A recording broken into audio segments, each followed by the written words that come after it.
Welcome to Moonbase 2.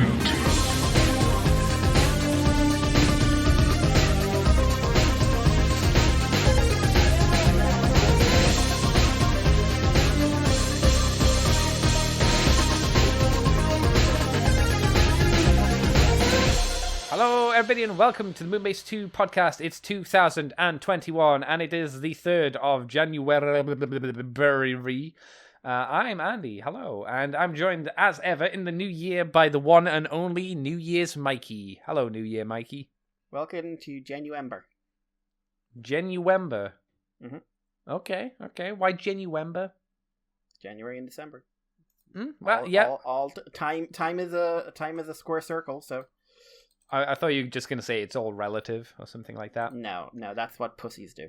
Oh, damn. That is like going like E equals MC squared. I've read a quote.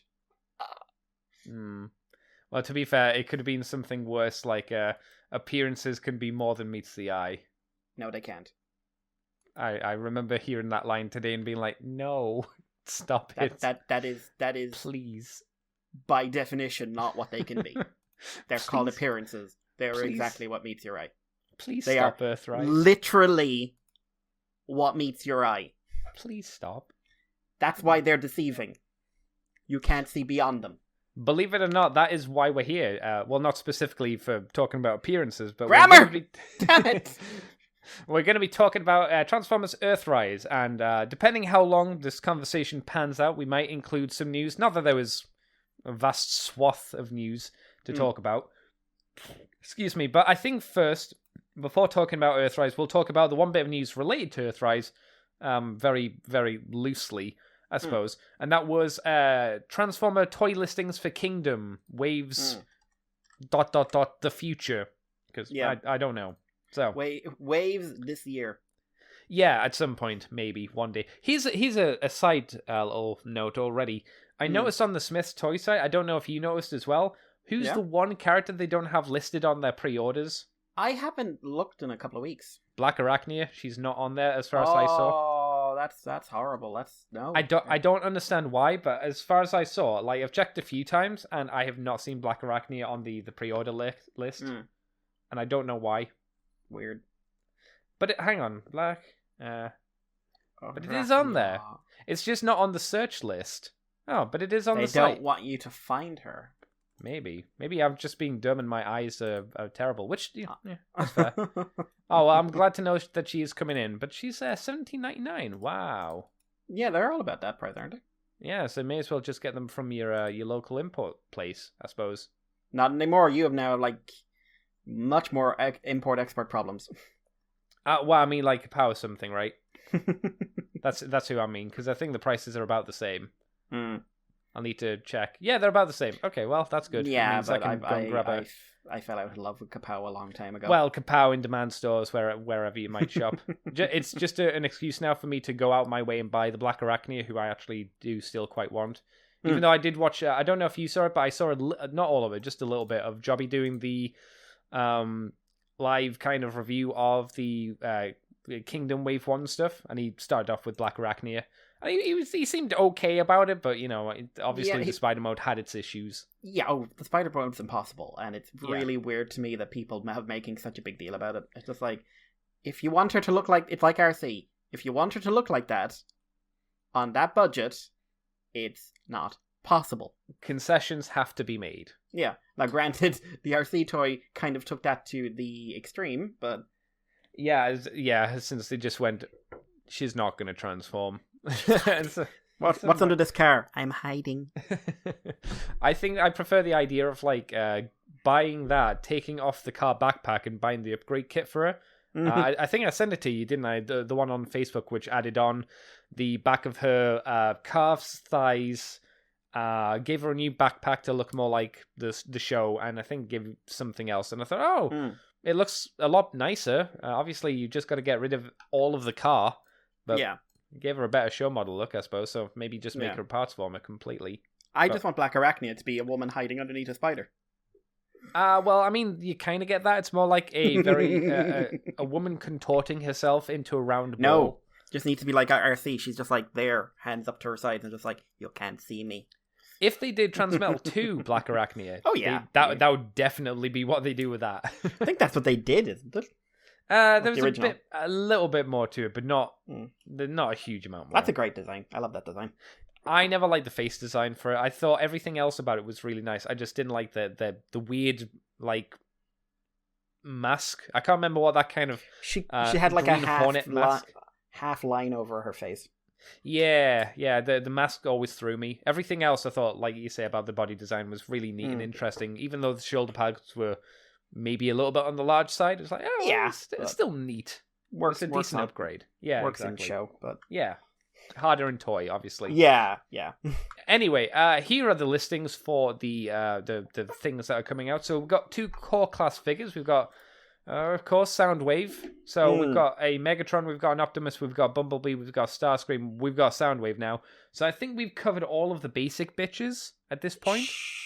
The only ones I can think of would be Shockwave or Grimlock.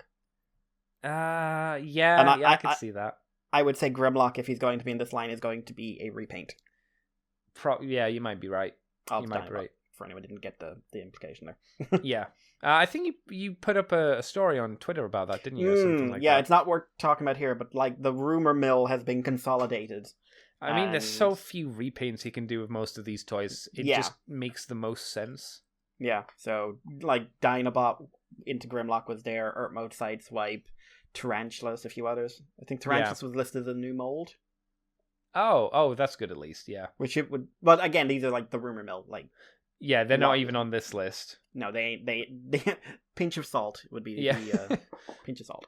Hope and salt. The other one is Dracodon. Dracodon. I have no idea what that would be. That would probably be another one of the bony reptiles. Yeah. Maybe it's still the iguana dude. Do you remember Igneous or something like that? Maybe it's something like that. Like I would have said it's like the thing is like going by the names, like Vertebrake actually has the dinosaur mode I would associate with that name. Oh, okay. What about maybe the Crocodile Megatron? That would be awesome.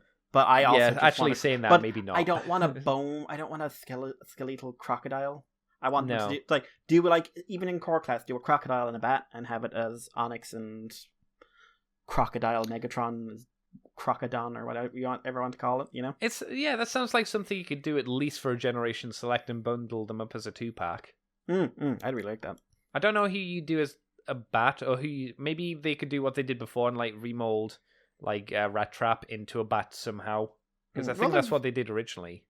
They've got because he was a flip changer, wasn't he? Yeah. They've got that back character in the Beast Wars comic, so I'm assuming that they'd want to advertise her in the new comic coming out. There's that new character they're bringing in.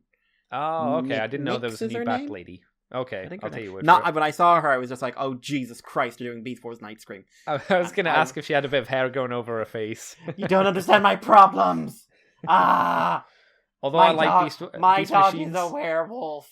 Although I like Beast Machines, that's one aspect of Beast Machines I really never got with. I never liked Night Scream. He was a pain in the ass. He was terrible. Yeah, he was like. What it feels in a way like Terry McGinnis, but with like no self-realization.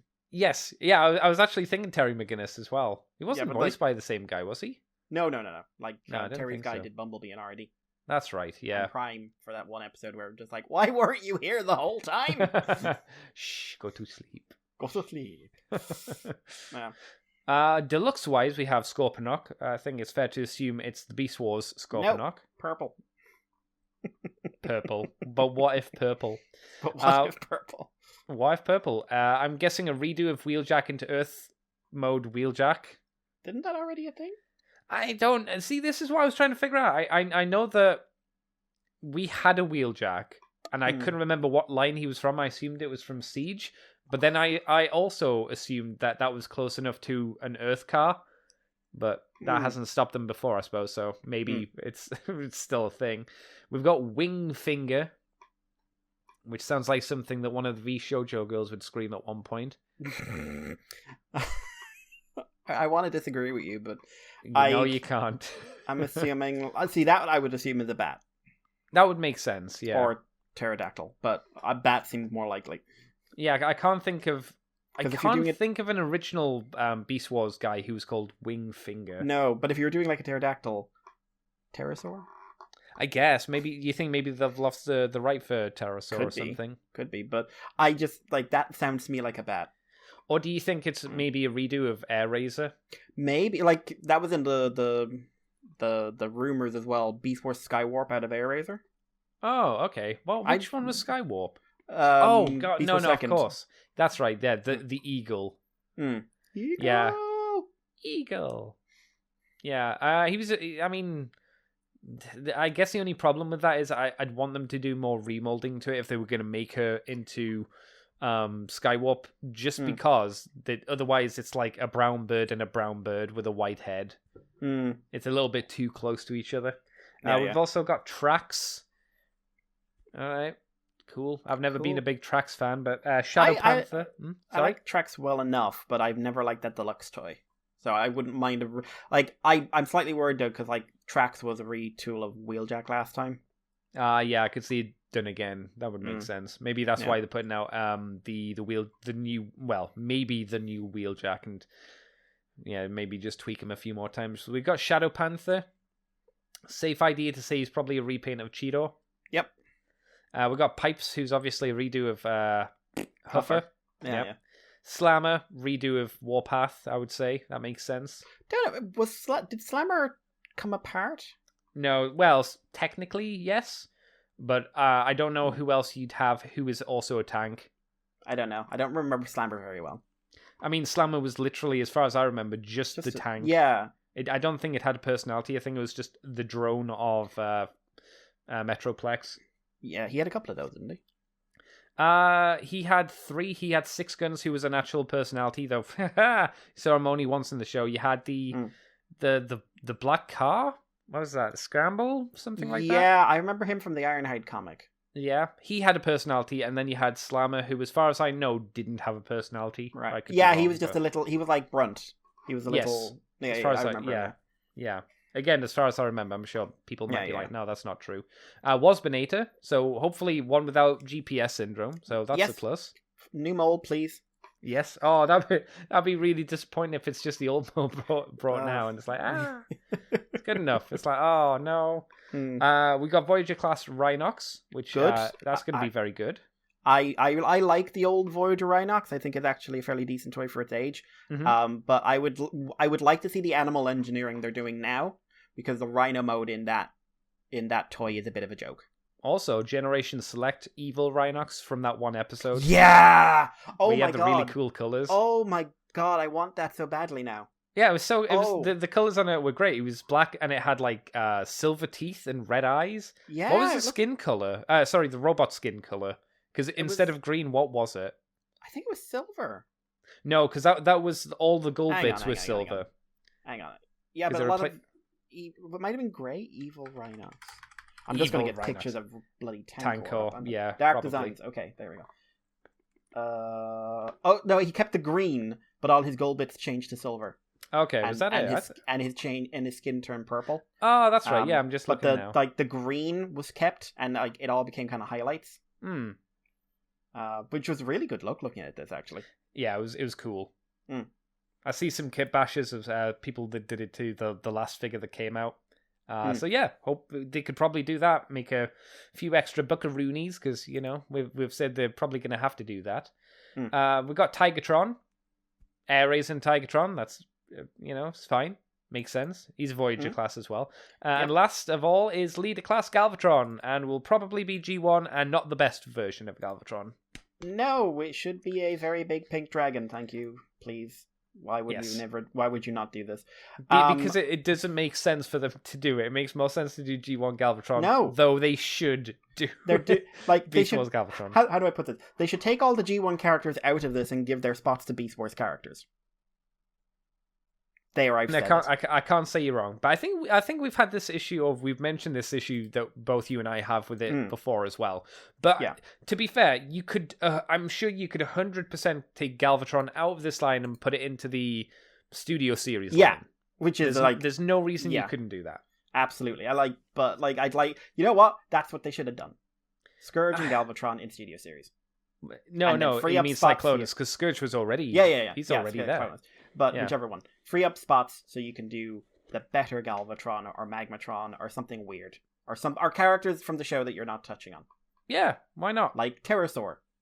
Or Dinobot 2, who I stumbled on his design during the week and had this weird moment of, oh my god, that was a really good design. Yeah, Transmetal 2 Dinobot was really good. Not a great toy. I had him for many years, but a great design. Yeah, the toy... So many of those toys suffered just because of what they were attempting to do. Some of them came out okay. Dinobot wasn't one of them. He suffered from I have a terrible tail gimmick. It was bad. His beast mode was pretty solid though. I'd say. I really liked it. Like I love the head. I love the head design. Yeah. I wasn't a big fan of the eyepiece extending. I liked it when it closed up. I liked it when it closed up, but not extended. I thought the extending was a bit silly. Yeah. It's like he was happy to see me. They were trying for that, Predator thing, but...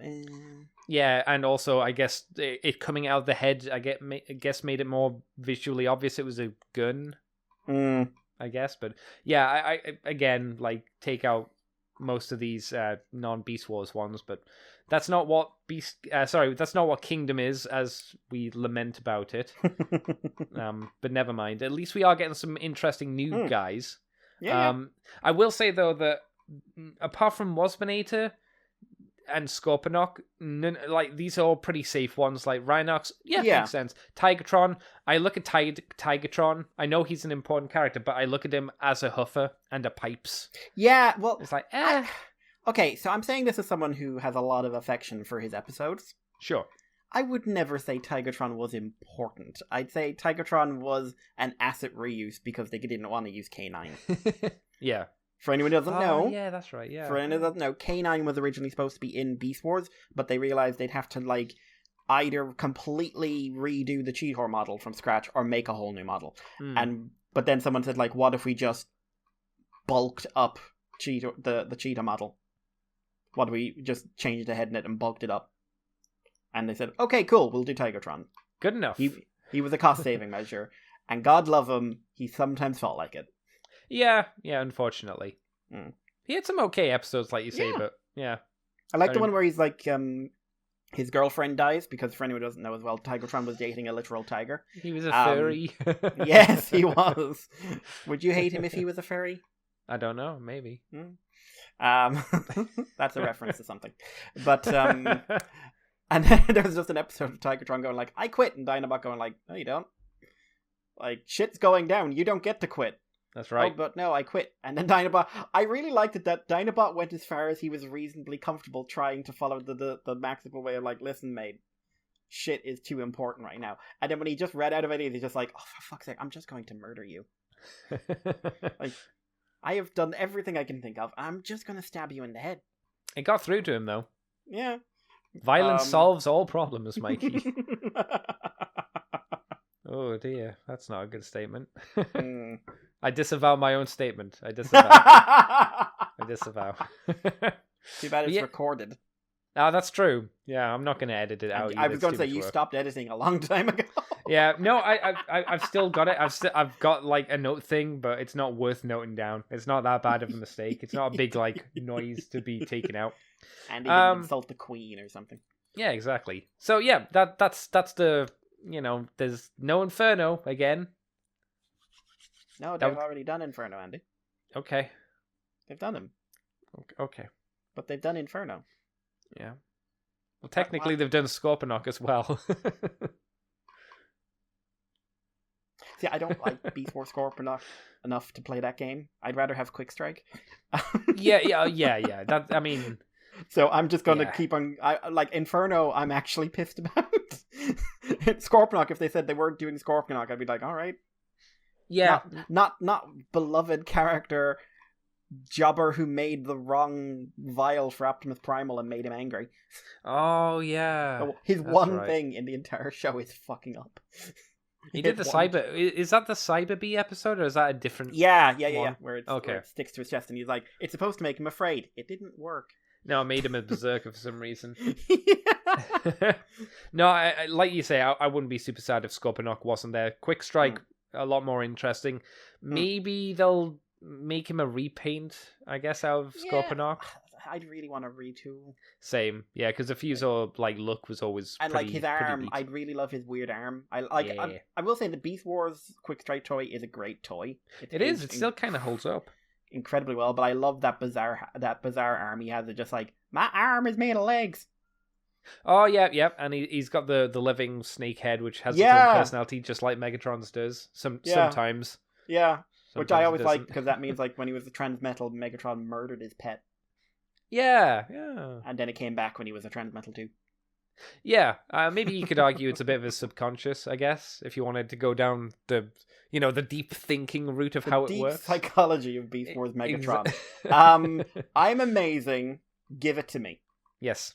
That is the deep psychology of Beast Wars Megatron.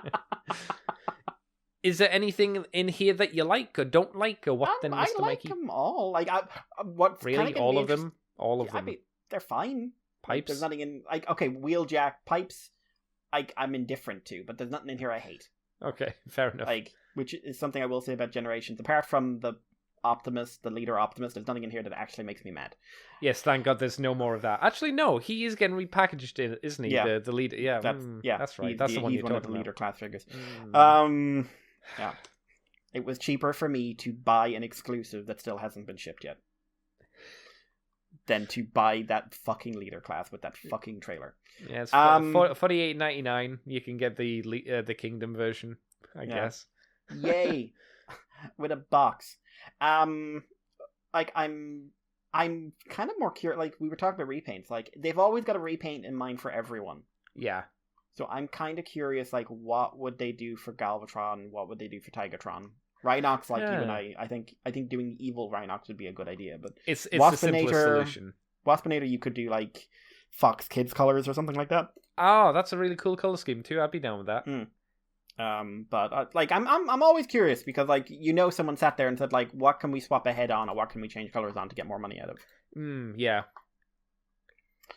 Which I'm not complaining about. I think it's a good marketing strategy, and sometimes it leads to some really fun repaints. But here's the thing: do you remember the promo image we saw ages ago? If I remember, didn't they have the bear on Polar Claw? Yeah, Polar Claw was in there. Could they, depending how they make it work, could they make Rhinox into Polar Claw with heavy retooling and have it as a Voyager? Because I think they'd have it as a Voyager. Maybe not Rhinox, but maybe Tigertron. I thought you were going to say Primal.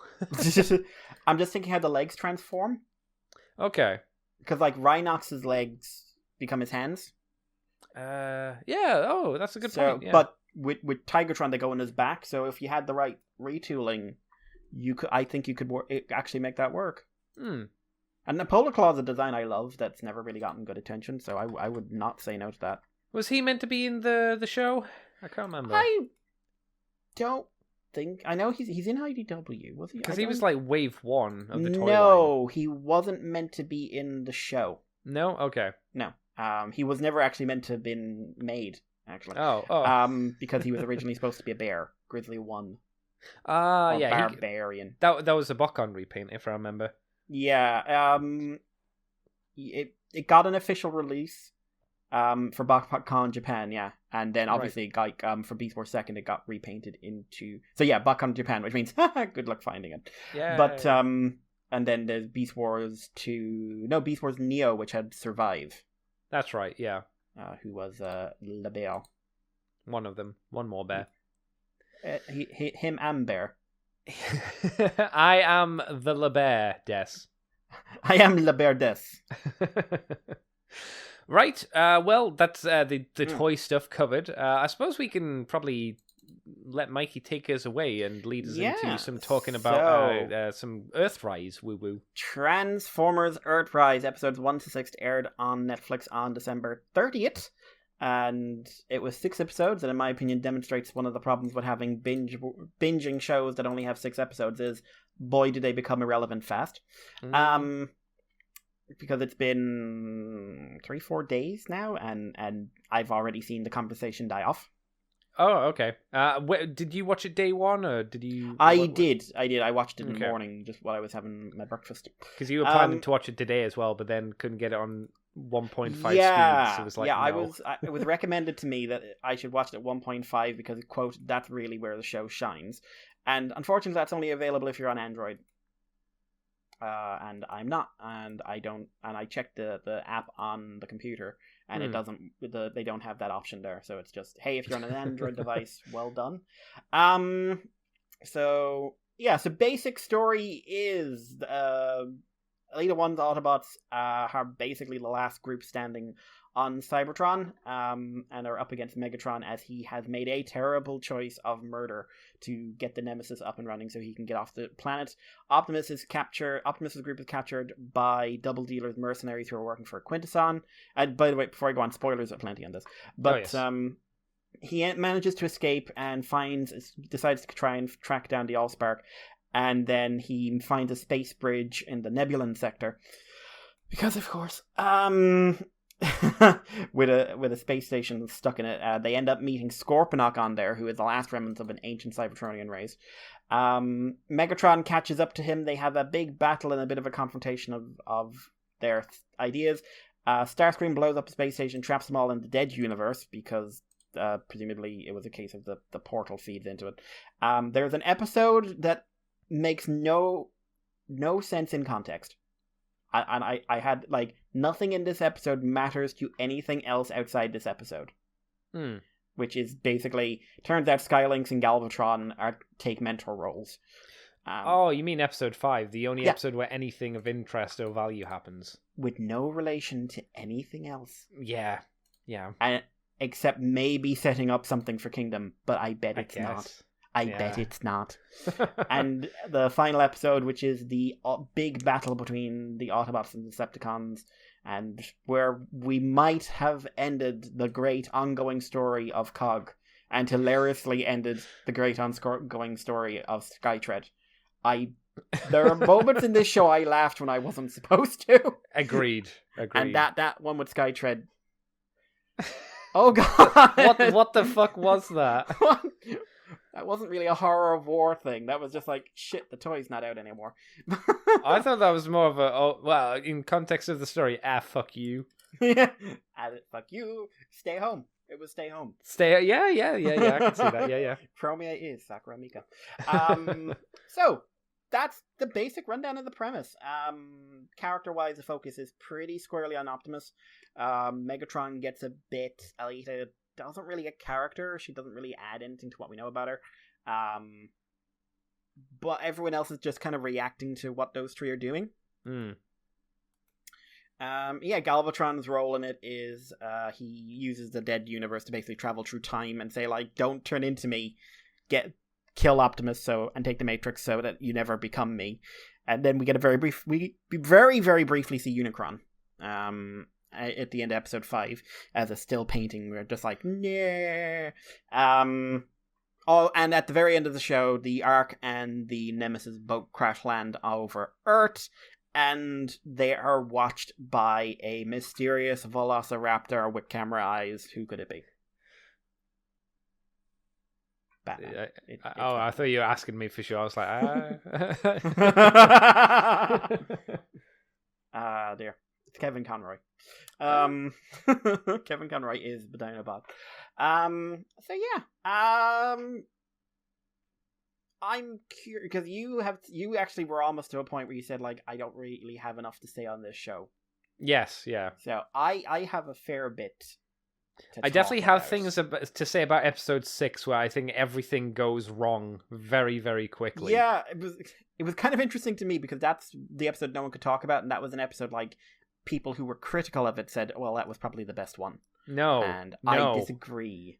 But I strongly disagree. I also think the entire show added nothing to so basically, like, Siege, I did a show and unremarkable would be the word I'd use. Did I take part? I don't think I did that. You weren't on Siege, but Siege was an overly kind of cartoony, gritty, like dark gritty. If you look, I put blood in it, except like without being particularly violent or anything like that.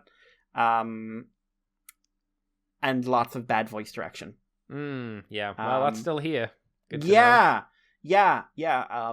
the cries for Cullen and Welker are still strong and still misplaced. We don't need that. We don't need very good voice actors. We just need goddamn better voice direction, please. Yeah. So just starting off, what's your overall takeaway from Earthrise? There were 4 episodes of pretty much nothing happening. Episode 5, where things happen, whether they be good or bad. Something happened. A tiny little drip of honey was put into my mouth, and I went, "Oh, I can taste again." And then episode 6 came along and kicked me in the dick and went, "Well, here's some bad writing for you." And I went, "But why? Why is everything not making sense here? Why does nothing make sense in episode 6?" I have so many questions about episode 6. I was on the toilet today thinking, okay, I need to, because like the joke is about this thing I've seen people talk about, is I don't even remember what happened in the show. That's what I've seen a lot of people talking about. So I was like, okay, I need to try and remember these questions for the show tonight. And it's only 2 hours away. Please don't forget. And I barely remember the first 4 episodes, to be fair. Yeah, I had a weird thing where I realized I'd forgotten a lot of it. Yeah, and nothing happens. That never happens to me. No, it's such a nothing show. I'm rather infamous for it, but yeah, I was just sitting there a couple of days ago and just like, I don't like this. It's like I'm having some sort of mental thing. I'm forgetting shit. Like, granted, over Christmas, you're not getting old. forgot. I mean, you are getting old, but yeah, we're all getting old, Andy. You're getting old from the day you start. But not like, for me, Earthrise is basically the same show with some little bits it does better and some little bits it does worse, so it all averages out to being identical. Genuinely, like, I think, I, at least in core concept, like what they did with Optimus here more than what they did in season 1. I like the idea of it. Yeah, they just don't do a lot. They don't do a lot of character stuff just in general. No, they didn't. Again, but they did this same the last season as well. It's like here's a sprinkle of character, but it's only enough to fill out a bio, and it feels like it's just here's the next season's bio to fill out again. It's like I guess it's progression. And a lot of characters in this, but at the same time, you have things like that. But there's a lot of characters in this who make no sense in terms of their motivation and action. What is going on with Jetfire in this? I don't know. Jetfire apparently has forgotten his entire backstory. Yep. And has decided he's been an Autobot the whole time. Kind of like Bumblebee. Yeah. Bumblebee. Like at least Bumblebee, they have like, oh, you're with us then. Yes. Like there is a scene of that. But Jetfire, like they save a random toy.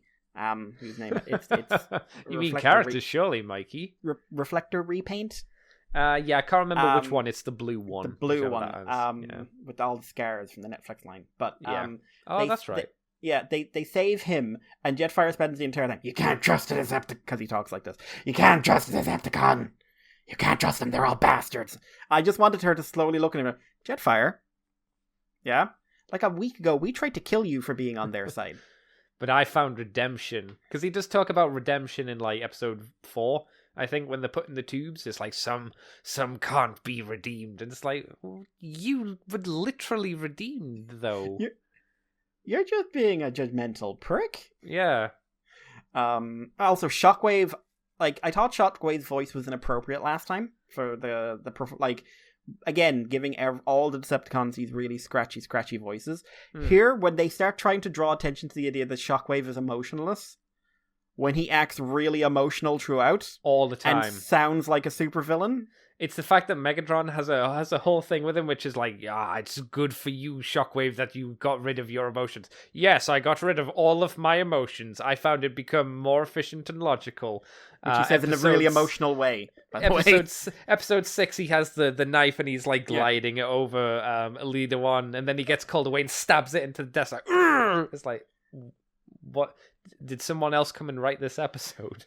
No, actually. I think. Then what happened? Is it meant to be like an ironic thing of, he actually does have emotions? Because if that's the case, they should be like really buried. Like maybe if you want to convey that, maybe instead of slamming it down, he puts it down, but then he like grips his hand slowly or something like that. He's more a Vulcan than a computer. Yeah. Like, they're not gone; they're blocked off.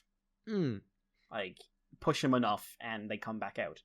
Yes. But the way he talks and everything else, he sounds like a supervillain. But the fact they draw attention to the logic and emotionalist thing, I'm just like, what? You can also cloak, Mikey. Yes, that was so relevant. I have a cloak, so I have the advantage over you, Elita Why? 1. Here's the thing. For a show where you have access to all the CAD models, why didn't they give him the armor? Yeah, the super mode, yeah. Which would make sense. I mean... Narratively I now have enough energon to power this stupid thing.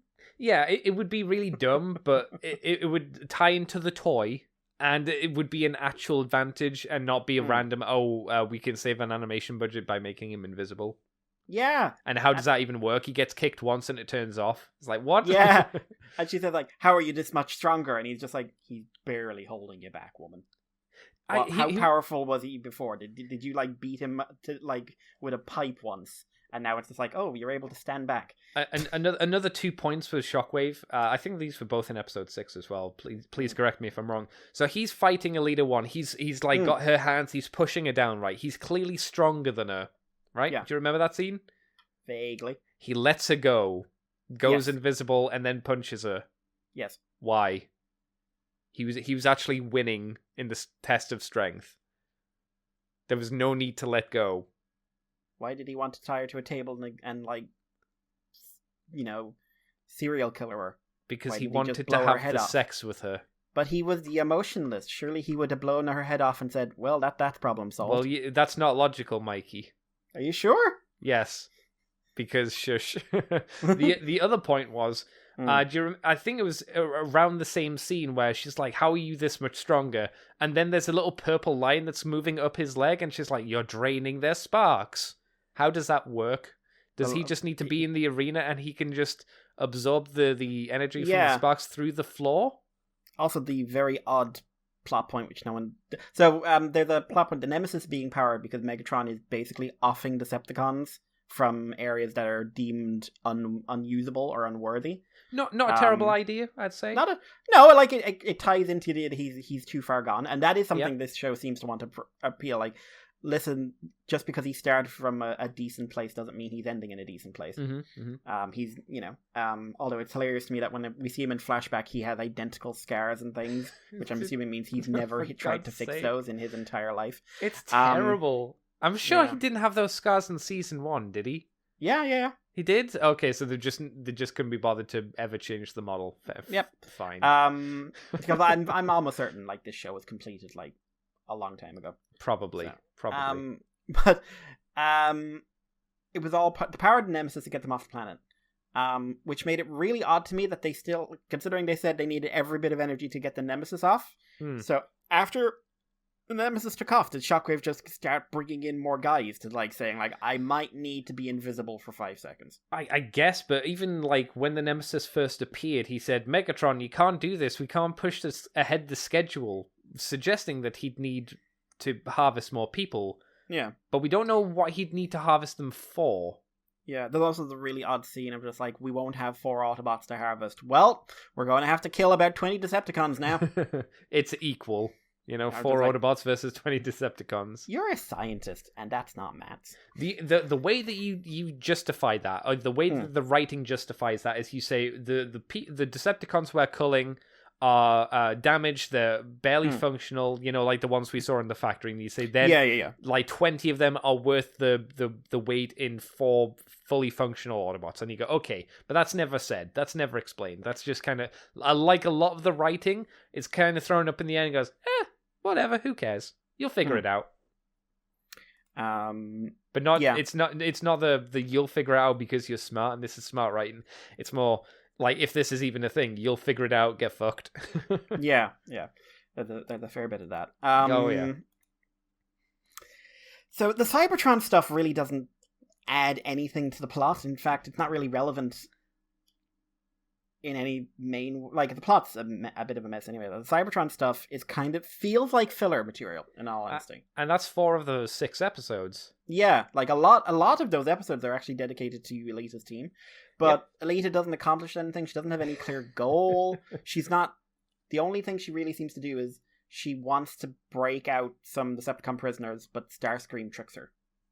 Yeah, and that was like, 2 episodes worth of stuff. Yeah, and then Megatron, it's presumably it's about showing how far gone Megatron is, but they keep coming back to it. There's also a weird thing on the Cybertron thing where Ultra Magnus's head is there.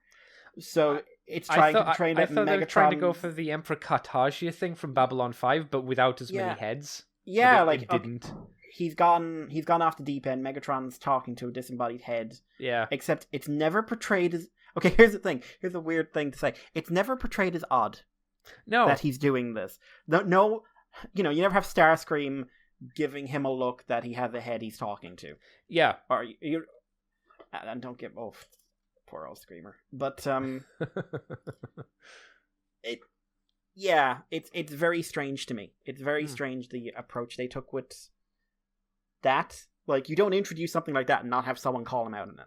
Yeah, Chekhov's gun kind of thing, but they never had the gun ever really appear. It was just there for almost like a gag.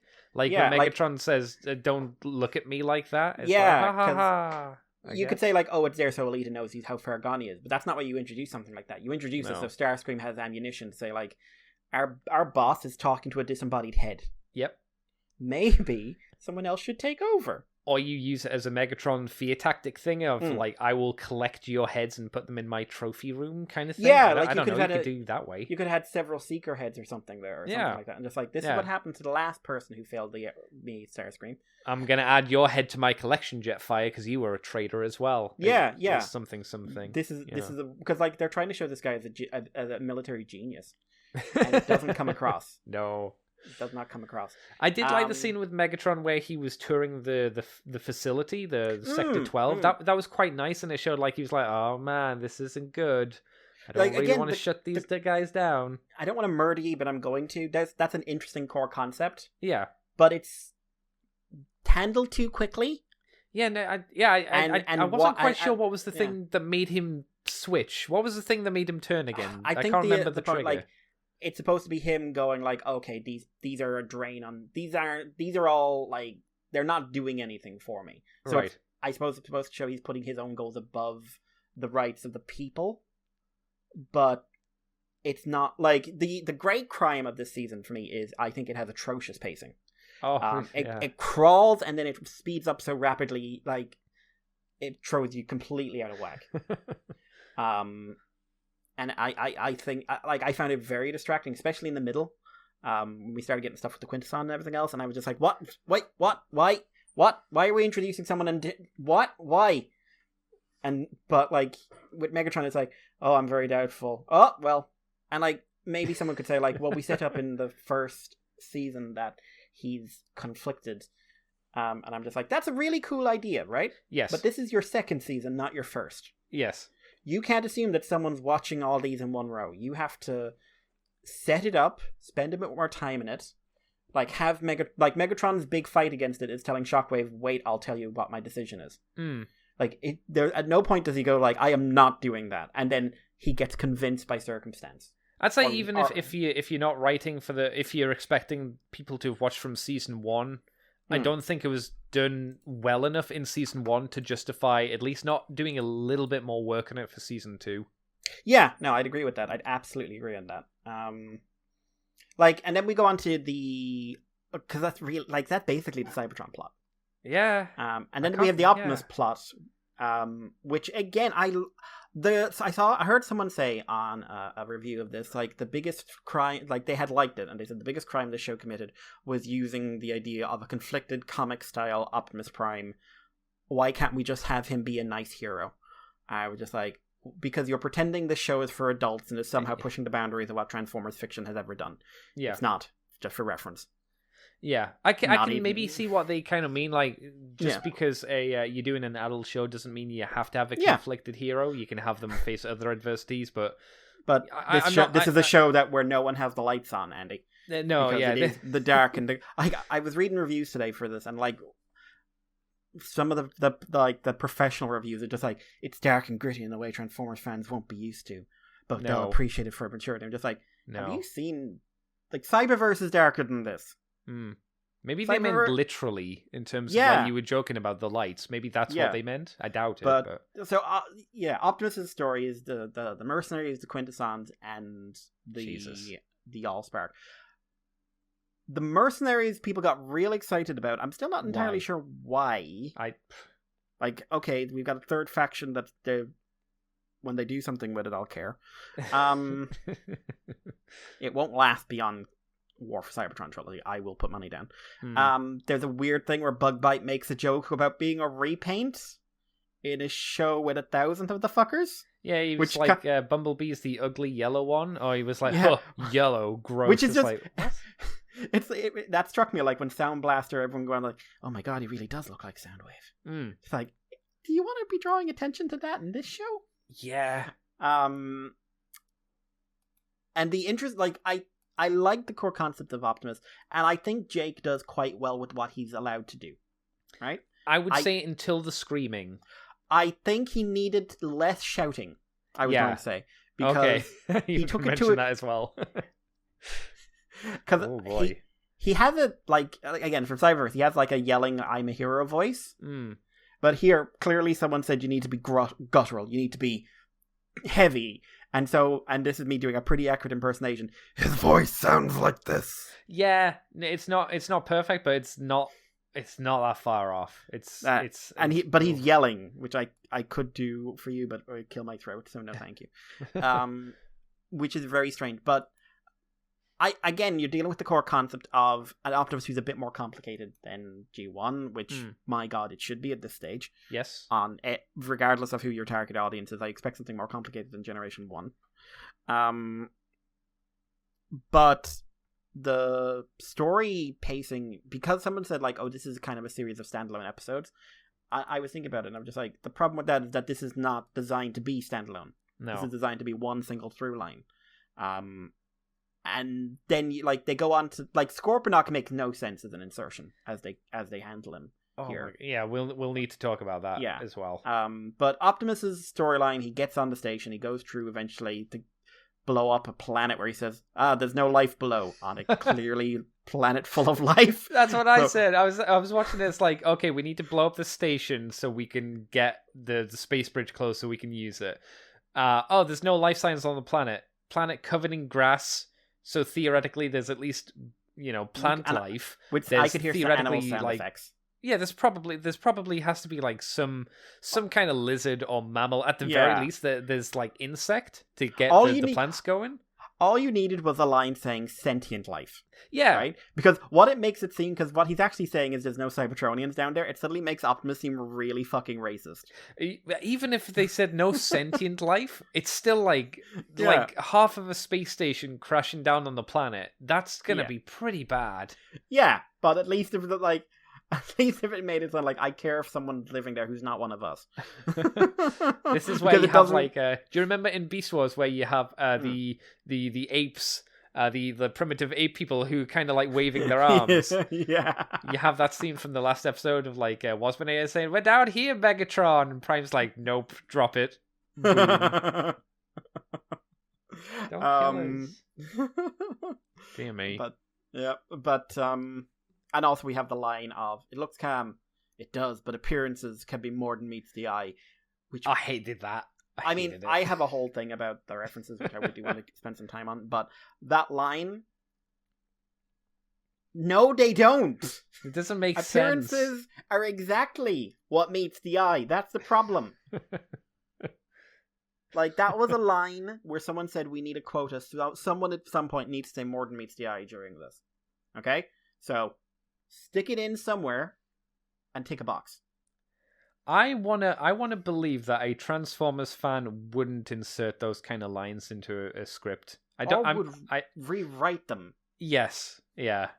Like, because please stop. It's like I don't know about people out there who's listening to the show, but for me, who's been in the franchise for a while now, hearing people say more than meets the eye in a Transformers show is just like a knife scraping over my wrists. It's like, please, no more. Please. I was going to wait in this, but since it's come up, I'm officially done. I am officially done with referencing a couple of lines from the series and every line from the movie. Every line. Every single time, like pretty much since 2007, and really I'd say since I realized that they'd killed One Shall Stand, One Shall Fall, which I don't think they say in this, but I guarantee you they will, but in Kingdom. just takes me completely out of the experience. Like, no matter how involved I am in a show, no matter how much I like it or whatever, like, when I hear these, like, I still function, more than meets the eye, oh god, sentience right of all sentient beings or whatever, whenever I hear these lines, I just stop and go like, okay, that's a reference. Okay, like, there was one where he says, like, a plague of hate, and I was just like, you know what? No, you don't get any more of these.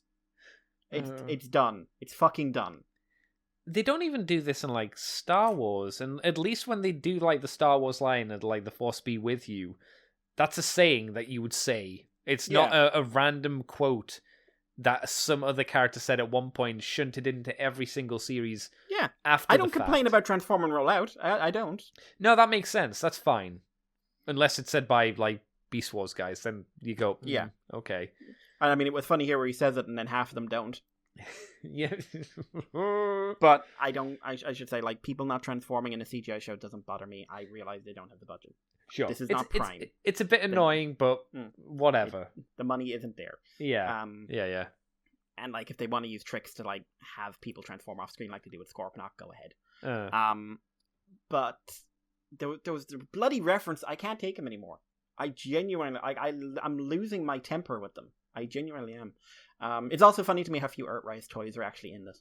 But that's a different conversation. But the core concept of Optimus thing, which is that he doesn't want to kill Megatron. That is his story. That is his, like, he knows he fucked up with the Allspark, which is hilarious because, like, from his perspective, it's been, like, literally 4 minutes. But his story becomes, I should kill Megatron. I feel it is the right thing to do, but I don't want to. I want this to go well. I want to give him every chance. And I find that interesting. I find that a core concept idea that has potential. And I think the best scene in the show, which I heard some people complain about because they said it went on too long, and it probably did, was the Megatron Optimus talk when Megatron stabbed, because it's basically just this is, we're laying it all out on the table. I don't want to fucking kill you. Yeah, that was one of the better scenes, I would say. Yeah, I think that's an okay comment to make. And like, Optimus just goes like, get out of this, we go home, and you leave me the fuck alone. Yeah. You go do whatever you want on your side of the planet. And then Megatron betrays it, and then... Everyone was surprised by that as well, I'm sure. Yeah, and I like Megatron's one, which is just Megatron's, like, just hates him. Yeah. There's no camaraderie there, you know? Like, Optimus is trying to hold on to a relationship that died. And I like that idea. Also, some of those scenes are very, very close to each other. And very in each other's faces. And with those lips. But that the show doesn't... Because of the show's terrible pacing, it doesn't give that plot more than a couple of token scenes. Like, that should have been a big thing in episode 5. And it wasn't. And then, at the end, it culminates in the scene where, again, I like the core concept of Optimus saying, I will kill you, forgive me. And I need to hear you say it. Yeah, that's weird. It's a weird idea, which is another should not be laughing moment, where I burst out laughing when Cog comes in. and, like, in this really hurt voice, Optimus, what are you doing? Look away, Cog! Was it that, or did he say, how could you, or something like that? No, he's like, what are you doing, Optimus? Yeah. And he says it in this really, like, I can't believe Optimus Prime is going to kill Megatron. Megatron's such a charitable individual, and he's done nothing wrong up to this point. Optimus, you've never hurt anyone before. Never. That guy you impaled in the last series, we don't talk about him. It's fine. He got better. He went to live on the Cybertronian farm. He's in this. Yeah, Spinister. He is. Yeah, actually, that's a good point. Spinister didn't die somehow. Yeah, yay.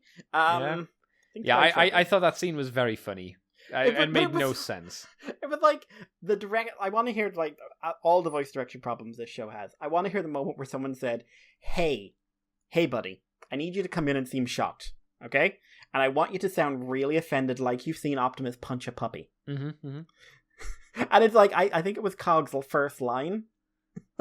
Yeah, and at least this season, certainly. Yeah, because, like, he probably dead now. I guess.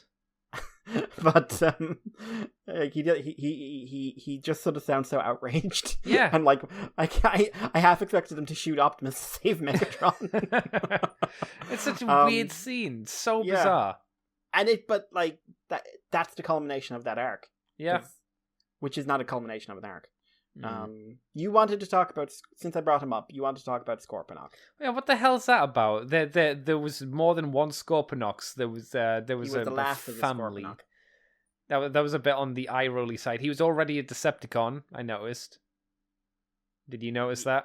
I did, yes. Yeah, even though he wasn't meant to be affiliated with anyone for some reason. It's on the CAD model. Yeah, it is on the CAD model, I guess. He was on a ship. Is the assumption that the ship was for the Scorponox? We don't actually know. That's the oddly problem, enough. because The where did he space come from? Because it seemed like he was imprisoned. That's the thing, yeah. And if that's the case, by whom and why? Was he imprisoned by the Quintessons? Was this a Quintesson ship? Because it didn't seem to be. No, and he knew about them. Yeah. But, and like, the impression I got was that it was a Cybertronian space station that they knew about. Yeah. But then it's treated like an ancient relic. And he wants to kill why did he want to kill Cybertronians? Because he was a big monster. Okay. But the weird thing was his conversation with Megatron, where I can't remember. Prime said, "You're like a Quintesson," and then Scorponok backs down for a bit, and he says, Yeah. You're like our masters," or something like that. Oh yeah, I have something to say about that. And then he gets really annoyed, and then wants to fight Megatron after he goes, "Oh, you're like our masters," a second time, and decides that that's a bad thing. Yeah, and it's bad that they fought against the Quintessons because now they're like the Quintessons. But he also still wants to beat up the Autobots for some reason. They're also a plague. He kept saying they're like... I thought he was meant to be like a resident of the planet's surface, and he was meant to... In some weird way, he thought of himself as a guardian of the planet, trying to keep inorganic stuff off of it. They set up that there was a Cybertronian colony on the planet. So, like, what was he one of the residents? It never explains anything about Scorponok. Scorponok is put in there, and they just kind of throw out these bizarre random lines, and it makes absolutely no sense. The show doesn't explain it. And again, it's not one of those, the show is really deep, and it's letting you figure out this stuff for yourself. It's like, no, it's just not there. And it's like, if you're doing this, if you're like what we've just done there, like, is he a resident of the planet? That's you having to fill in these massive holes for I guess, the reason, just because they didn't write it. Yeah, and also, like, now he's dead.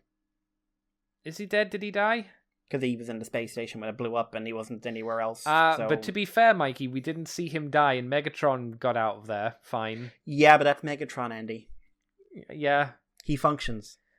He could have been put in the storage bay of the Nemesis, I guess. But I doubt it, I guess, because he probably won't appear in Kingdom. Yeah, no, I would be surprised. Like, I'll laugh my ass off if, like, before Scorponok shows up and no one points out they have the same fucking name. What's your name, boy? Scorponok. Any relation? No, I don't understand. No, I'm a Scorpion. That's why my name's Scorponok. Yes. That actually, like, since I mentioned him there, that brings me into Starscream. Okay. Frank Todaro doing an impersonation of Chris Latta, because everyone in this show who's not Jason Minocha is doing an impersonation. Yep, it is the way. It is the way. Made no sense in a show like this. Okay.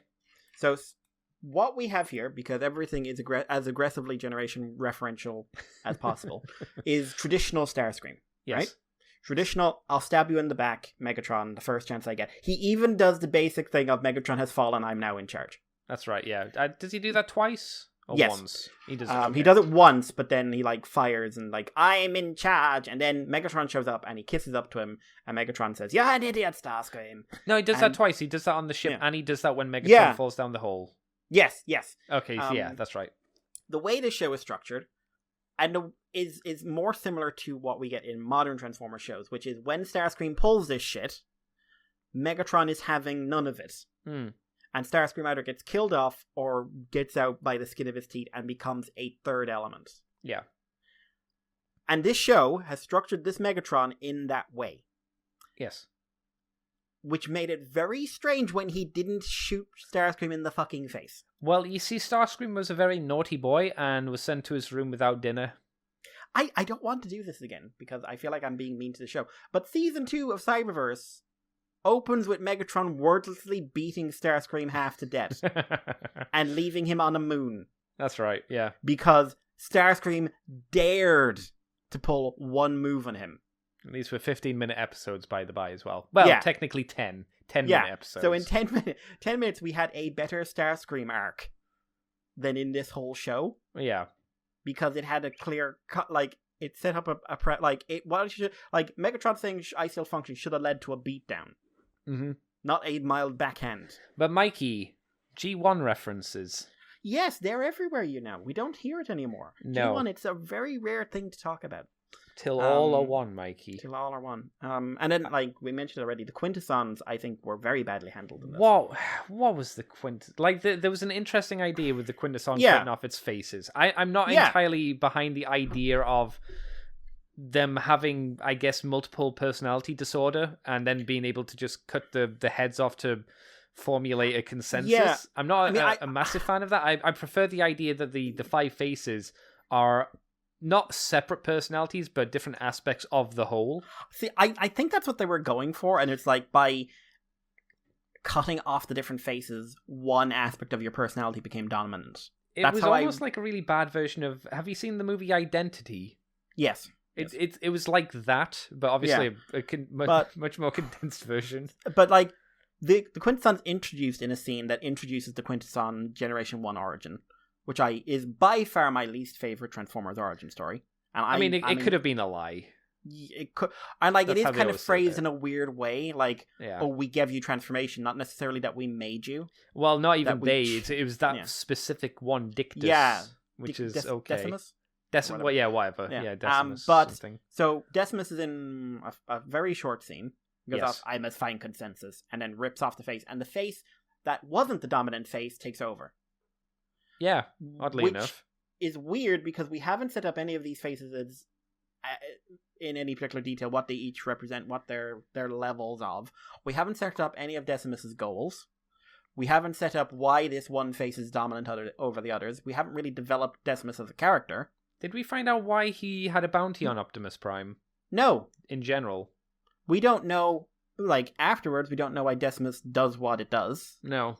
Well, I think we can figure out, because that's the face of wrath, and you could say that I mean, this is, I think a few lines kind of very, very lightly explain that the betrayal, like, it was a failure, ostracized from the rest of its people. Maybe that's the reason. It's very light and fluffy, but fair enough. Face of wrath, I guess that's the justification. It's wrathful. Yeah. But apart from that, it doesn't explain anything else about the original reason Dictus wanted any of these Autobots. Or why, like, he sets himself up as, I'm the one who freed you all. I'm the one basically who led you to be individuals. So why are you trying to kill them? It doesn't make sense. Even Prime says, so why am I in shackles? And it's like, oh, I'll tell you later. As I cut my own faces off. Never mind then. Yeah, they don't have a goal. No. They don't have a target. Afterwards, they disappear from the show and come back in the last episode making no goddamn sense. Yes. They kill Cog and leave. Or they injure Cog and leave. Well, they do something, because clearly they've survived, I'm sure. Yeah. Can I ask the question about how that ship got there? Can you explain to me how that ship got there? Because I can't figure it out. Followed them into the dead universe. How? And then how did it get into the brain hole? No. First, how did it get into the dead universe? Well, you see, the portal stayed open. We just didn't see it. But we did see it. We saw the Nemesis go in, and as soon as it went in, it closed instantly behind it. It was in the Nemesis. It was the mercenary ship was inside the Nemesis. Yeah. I hated that because I was like, all you have to do was just not show the portal closing, and it fixes that big hole. I can even accept like them coming out of the next out of the dead universe. It doesn't make sense how they got there in the first place, but at least they could come out because the portal was still semi-open. It doesn't say how they got in. That's all I wanted. I just wanted them to say how they got in, because it doesn't make any goddamn sense. But they were in the Nemesis, which is the only explanation, because there's no other way for it and to happen. And then they left at some point. Yeah. Hang around behind. Yeah. And I guess they just missed the whole Nemesis shooting rage beams, which I don't mind. Fine, whatever. It's dead universe. Things work differently there. Fine. Yeah. But they were just able to traverse the dead universe unhindered without any issues. I guess. Okay. Sure. Well, yeah, but they had a door. What do you mean? They had a magic door, so they didn't need to worry. That's true. Yeah, it was fine. But that I think that leads quite well into episode 5, which is kind of the weirdest episode out of this, because like I said, nothing that happens in it is relevant to anything else in the show. And I would say it was the most, for me, it was the most Except interesting. Megatron takes the Matrix. Is it unfair to say the most interesting episode out of the 6? Some things happened. It's the most unique. Things happened, and it felt like something was being done. Like I said earlier at the start of the show, not well, but something is being shown. I wouldn't say being the most unique does not necessarily make it great. No, but I did like the fact that things were something was on the table after nothing happening. The show almost literally pulls both Skylinks and Galvatron out of their ass. Yeah, it doesn't make any sense. I mean, they kind of tried to set up Skylinks. He was banished there by Alpha Trion. Yeah, at least they give him something. Galvatron, I would hate to be someone who's like a new viewer and trying to figure out what the fuck is going on. And poor old Jason Momoa is basically being told to pretend to be Leonard Nimoy in it as well. I'm just like, don't. Just get someone else to do the voice. You've got plenty of people on the cast. Yeah. I saw people like saying like, oh look, G1 Galvatron for the first time, upgraded Megatron for a while. I'm just like, cool. It's not really relevant. The thing about it for me was that none of it was relevant to what was happening on screen, and I have a fair opinion none of it will be relevant what happens in Kingdom. Probably not. And I think that's a fucking disaster. Well, they might do something with it just on the basis that Megatron has the Matrix now, and that was the whole reason why he got the Matrix, but we don't know how that is going to fucking play out in Kingdom at all. Like if Galvatron came back and said, like, you have the Matrix, why am I still here? Yeah, or I want the Matrix now, I'm going to claim it for myself to free myself because you failed, blah, blah, blah, something. But the thing for me was that, like, something happened, but I didn't mind Skylinks in this. I thought his voice acting was on the better side, and I thought just the premise of I was a massive prick and I've been punished beyond all reason. It was a little intense of a punishment, I would say, from Alpha Trion. Yeah, like, I'm banishing you to another reality where you are literally the only living being, deal with it, and you'll stay there forever with no way out. Yeah, until, well, maybe someone comes in to get you, I guess. Yeah, and if someone else lets you out, and like I like the idea, like, okay, he's still arrogant, but he's learned a lesson about humility. Yeah. Like, he has literally all the power of a universe at his fingertips, and it doesn't do any good. But, one, using the CAD model drove me nuts because of the way he held his head. No, serious, like, I was looking at just like, necks don't work that way. No. Toys work that way. Necks don't work that way. But, I was really, really annoyed at the end when they killed him. Yeah, well. It made no narrative sense to introduce someone this important with a clear arc going forward, except that he's not in Kingdom, and you don't want to include a character that doesn't have a toy. He was even. He had a toy, and he was even an animal thing. So there would have been logic to go, oh, hey, here you go. No, he also doesn't do anything. No, he like, if you kill him off have him fight Scorponok. Yeah, you could have done that. Why? As soon as I saw Megatron powering up, I was like, he's gonna die, isn't he? Yeah, he's going to save the day. But at the same time, I was like, they're gonna kill him. But in my head, I was like, they're not gonna kill him. They can't do it because there's no investment. There's no investment to feel bad if he dies. And he turned to dust. He turns to sparkles. So since it's the dead universe, does that mean he just stays there now forever dead? Don't know. Like, I would have laughed if he did that, and you just see, like, at the back of the show, Nova slowly rising up. I'm here. Like, that would have been something. If they pulled a fast one, who we all expected to be Unicron pulling Galvatron back, and it turns out to be Nova, and that's why it can be the dead universe. Oh, you could have even had it maybe like Skylinks was Nova Prime, and it was him trying to manipulate Prime to becoming what's his name? Nemesis Prime. Well, what if, like, again, something. Yeah, because we do finally get we understand why there is a dead Optimus toy and a Nemesis Prime toy, because there is a 2-second and a 1-second scene of Optimus. Maybe he'll be dead, maybe he'll be evil. Yeah. Since I mentioned there, what if it was Nova and it turned out Nova was Optimus? Oh yeah, from, that from could the be future, interesting. from the future, and it's Yeah. like, give me the Matrix, I'll stop him. Yeah. And it's not like I'll stop him, I'll be the hero. I'll stop him and we'll win. Mm. Because I'm under his thumb now, because he's got the Matrix, he's got the Allspark, and he's too powerful. And Prime has to realize that maybe winning at all costs is not the way forward or something. Like, Prime's ultimate enemy is himself from the future. Yeah. With wings. And you could even play that off Galvatron being Megatron's ultimate enemy as well. Yeah, absolutely. Like, wow, that would be thematic, I think. Yeah, you could have that as the theme of the show. Or even if you just wanted to have it be Nemesis. Yeah. And make use of that, and like, but no, you're going to use Unicron, the hardest thing to insert into Transformers fiction. But you have to, because, hey, Mikey, have you seen the movie? I mean, I've heard of it. Are you sure? I'm not sure you have heard of it. Let me quote some lines to you. Yeah. So it's this show, like, none of these are mistakes that I didn't expect this show to make, because these are mistakes Siege was making, but it's still, it's still frustrating, especially when it ends on like, oh my god, cliffhanger, are Alita dead, are Optimus dead? No, they're not. No. Why are you pretending they're not? And like, apart from the best thing is when Chromia shoots Skythread in the face as he's going like, I'm on your side. Yeah, where like literally in episode 2 or 3 or 4, he like helped them get out of the facility. Yeah, and then she sees him help. Yes. And shoots him in the head. Yeah. And I couldn't stop laughing. I was like, what the fuck is happening? Chromia don't give a shit. Why are you such an asshole, Chromia? Jesus. Stay home. Stay home. That was, of course, shooting everyone. That was, of course, after all of that Decepticon team of like 5 or something all had cloaking devices as well. Yeah. Of course. Because they're all powered by baby juice. Which they may or may not know, I guess. I don't know how they wouldn't know. Yeah, it's weird.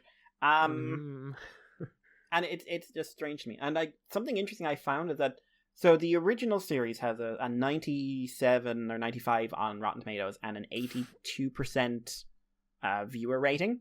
Wow, that's higher than I would have pegged by far. Obviously, that's only a rating of how many people have put it on the positive side of negative. It's not actually like people are giving it 95% of what a lot. Yeah. There are currently 3 Rotten Tomato reviews in it, which is not enough for it to actually generate a Rotten Tomato So you mean score. Earthrise? On Earthrise, yeah. Okay, right, sorry. And the user rating is 67%. Oh, okay. But so someone didn't like it, and then like 2 others did. And there's only there were 200 something, Siege reviews, right? Or user reviews rather. And I remember this because there was like 100 or something in the first week or so, and here there are 9. Now this was number 4 on the Netflix in America, like for people watching it. So people were watching it. But there are reviews out there, but they're mostly on the ones that are like comic books websites and stuff like that aren't going to be factored into professional critic reviews. Okay. And they're mostly going the same thing they were saying for Siege. Oh, it's dark and gritty. You ain't ready for this, Transformers fans, which is, the hard-hitting reviews you expect from professional journalism, then, I'm guessing. From comicbook.com. Yeah, Jesus Christ. Did you know there are 5 attacks Vegeta used that Goku also used? Oh my god, kill me. 5 mechs that could beat Evangelion Unit 1 and 5 that couldn't. I read that list. Wing Zero? Were you really? inspired? I was, because it was what led me to go, like, people don't know how the Zero system works. They think it's magic. Yeah. Like, having a predictive system don't mean jack if the predictive system can't make your robot strong enough to survive a punch from the other robot. Like, I predict that if you were fighting a Gundam and you dodged left, this would work. I'm not fighting a Gundam. Yep. Huh. This thing takes out planets. Could dodge right? That's a rant for another day. But this is not getting the critical attention, and it's not getting the fan attention that the last series got by any margin. And like I said at the start, the conversation is almost dead on this show already. And it has been 4 days. I think part of it is the fact it's a 6-episode binge show. Probably, yeah. I think one of the biggest crimes of binging is that shows lose their relevance much, much faster. To be fair, though, I'm much happier to have binged this than to have, like, can you imagine have trying to watch this at least 3 episodes a week apart? Would have been better than watching Prime Wars every week. Remember that? I guess. No, so I hope it would be better anyway. And I think it says a lot to the fact that the show is not making an impression with people. No, probably not. Well, we could be wrong. Maybe it's too early, and people are busy doing stuff. But I'm not saying this you're came wrong. This came out at the perfect time because none of us are busy doing anything. We all live in holes. Like I say, I'm not saying you're wrong here, but there might be a reason. But who knows? I find it interesting that this is like, considering how like commercially well the first show did. I'm surprised just on the basis of the last show worked. The last show got views. This show will get views. We need to get the attention to get people on our website. There aren't more critical reviews of this. Like, I'm wondering, like, were people simply like, oh, we're not applying to review this time around? Well, to be fair, if I didn't have, I said this on Twitter, if I didn't have to talk about this on the podcast, I wouldn't have bothered watching it. Yeah, you said an interesting thing. Who is this show aimed at? Because why are you watching it? If you're not doing a YouTube review of this, or if you're not doing a podcast on this, what is this targeted? Is it a targeted at people who want a nostalgia kick? I guess it's targeted at fans who like G1, because at that point it's just like, well, they're gonna watch it then, aren't they? And to be fair, in some aspect, yes, there are people who will just watch it because it is Transformers. Yeah, even though they know it's probably not going to be good, realistically. It's for me, it's interesting because every review I found pulled this idea of just like, it'll shock the fans. It's just like, only if they haven't engaged with Transformers media in about 30 years. Yeah. You mean the entire run of Transformers? Yeah. If they stopped watching after season 2, even, to be completely honest. Yeah. If they got to the end of season 2 and then stopped watching Transformers, then they'll be like, holy, but there's that's not what's going on. No. And Transformers fiction frequently, like, the fact that pretty much there's no original ideas in this show should tell you about how much Transformers fiction dives into these ideas. No, it's mainly a big lump of G1 mixed with a bit of the more modern comic stuff, and even then it's very light on that.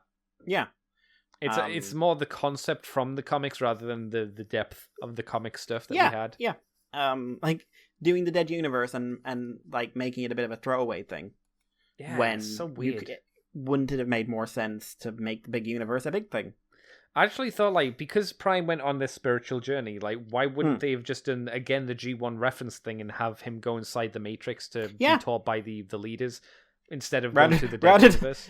Rather than having a flashback to when him and Megatron were clearly not at war, and it was a pre-war days where presumably they were at their most physically fit and are covered in bumps and bruises and tears and cuts and all the damage that they've got in the modern day. Megatron, maybe you could argue because he was a gladiator, but Prime has it as well, and you're like, you are a file clerk. I don't believe you got that many cuts on you from keeps falling over on his. He's falling over, and he's comically falling off of high shelves. Oh no, like, not again! Landing with his butt in his hair, his skirt around his head, and he's just like, "Oh my, don't look." But he keeps on landing on his chest, so he keeps smashing the wind because it's not anime where he's got cushioning effect. No, of course he's got his chest is made of glass, so it keeps cracking.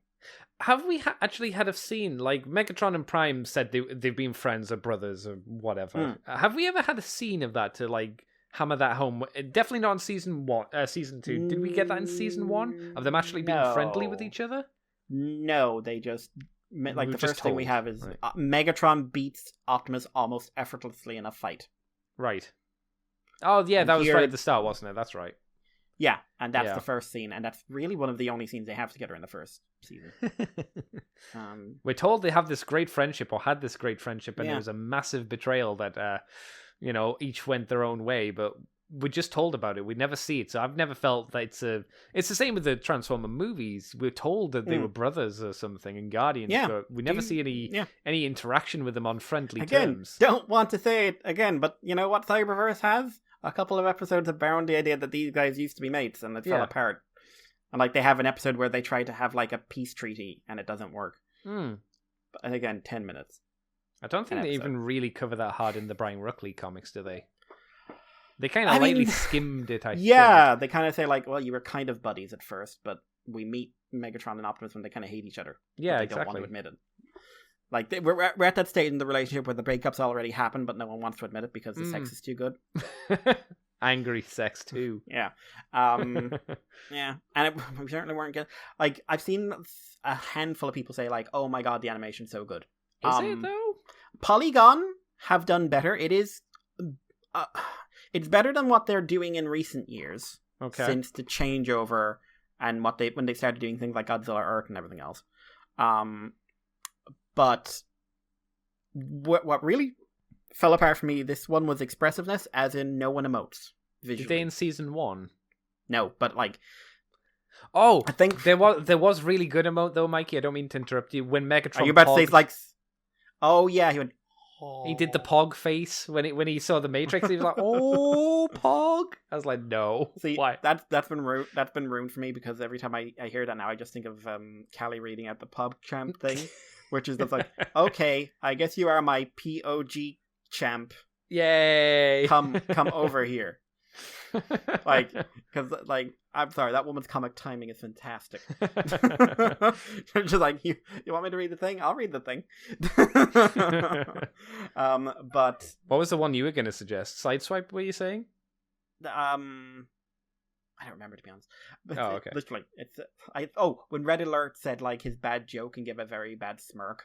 Like, I'm always alert. Oh, like, I hate you. I hate everything you're about. That should have just gone into slow-mo, and like maybe a bird should have fallen out the sky. No, Jetfire should have just punched him. There should have been a silent nod from Alita. She just looks back, sees Jetfire lay him out, and just silently nods and walks off. Can you believe he did that? She just shakes her head, walks away. Could you believe he did that? No, but I think Jetfire was right in reacting as he did. He's lucky he only punched you, and he didn't let me hit you or something.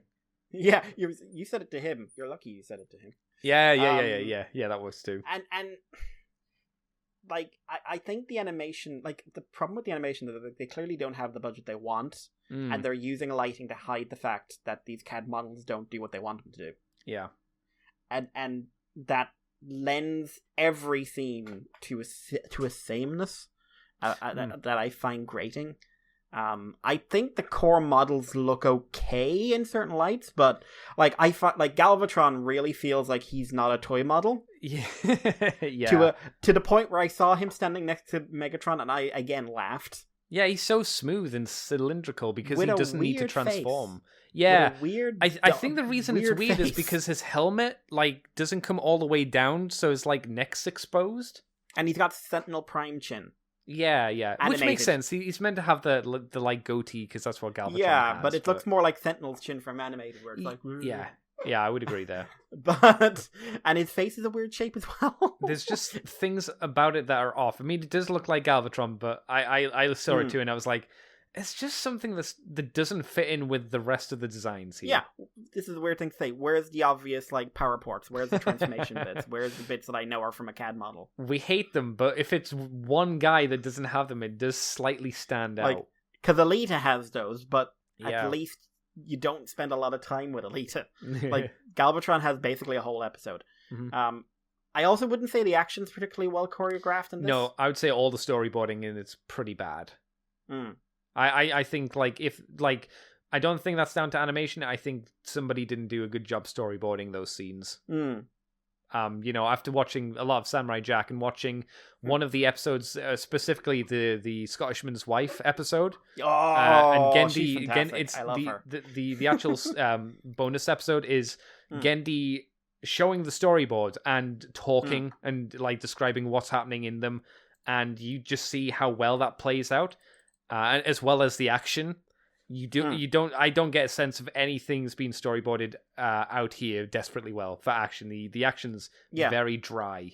Yeah, and basic, and like Optimus and Megatron don't really ever have a proper fight. No, they have a couple of brief struggles. Like you want to do a fight with an example of a decentish fight between Prime and Megatron in a very bulky forms. Fall of Cybertron at the end. Like when it's the scripted animation scenes, you know, when Yeah, Prime's punching the shit out of Megatron and stabbing him, or vice versa, depending who you pick. Or Devastation. Or Devastation as well. I'd almost Maybe not say I'd that rather- because that's almost not fair because it's Platinum going fucking crazy. But it's fair. All right, let's do an easy one. Prime. Yeah, Which is that done works as by well. the same studio. The reason I wasn't going to choose Prime was just on the basis that Prime clearly had more budget. Yes, and Not to was say at the a fall of different- Cybertron didn't, No. but you know. but has also made it a very different time, I think, for Polygon. Yes, I would agree. From what I understand, like in the mid 2014, 2015, there was a big turnover in the company's workings. Right. So Okay. which ties in quite well to when they started doing really bad Netflix animes. Oh, that's a shame to hear. So I have a feeling that a lot of the really good names basically moved on to other companies or something like that. Which, like, Maybe, yeah. Maybe, and like if fair, I'm sure someone's benefiting from the clear skill that was played there back in the day. But it also means I'm looking at this going like, I'm just comparing this to stuff you've already done. Do you remember that fight where they had Scorponok? Where they just shot him while standing still? Oh, I nearly laughed when Omega showed up because of just like, oh, he does have legs. That was what I said because I didn't think the model had legs. Oh god, yeah, I forgot we never saw his legs, did we, in season Yeah, 1? I assumed the model didn't have legs, so I was just like, he does have legs. I got really Also, petty there because I Astrotrain- was like, why wasn't it Yeah. Hound that used that as its Hound's Yeah, thing true. to do the mirages, as the hollows? But Yeah. Yeah, but Astrotrain also makes his, what I'm going to say now, traditional one-scene, non-moving appearance. do you remember how big he was at the end of season 1? Yeah, he was very, very awkwardly walking. Yeah, he was the size of Omega Supreme, if not bigger. And Yeah. now he can fit in the Nemesis. He's a little bit taller, but not that tall. Yeah. Also, Dear me. I can't believe they tease, like, here's an Omega Supreme versus Scorponok fight, and then... Why? Nope, Would you're done. All you had to do was have Scorponok on Cybertron. Yep. Do you remember the Guardians on Cybertron at the end of season 1? No, because they barely did anything, and I didn't realize what was going on because it took me a while to remember that Omega Supreme was in the fog.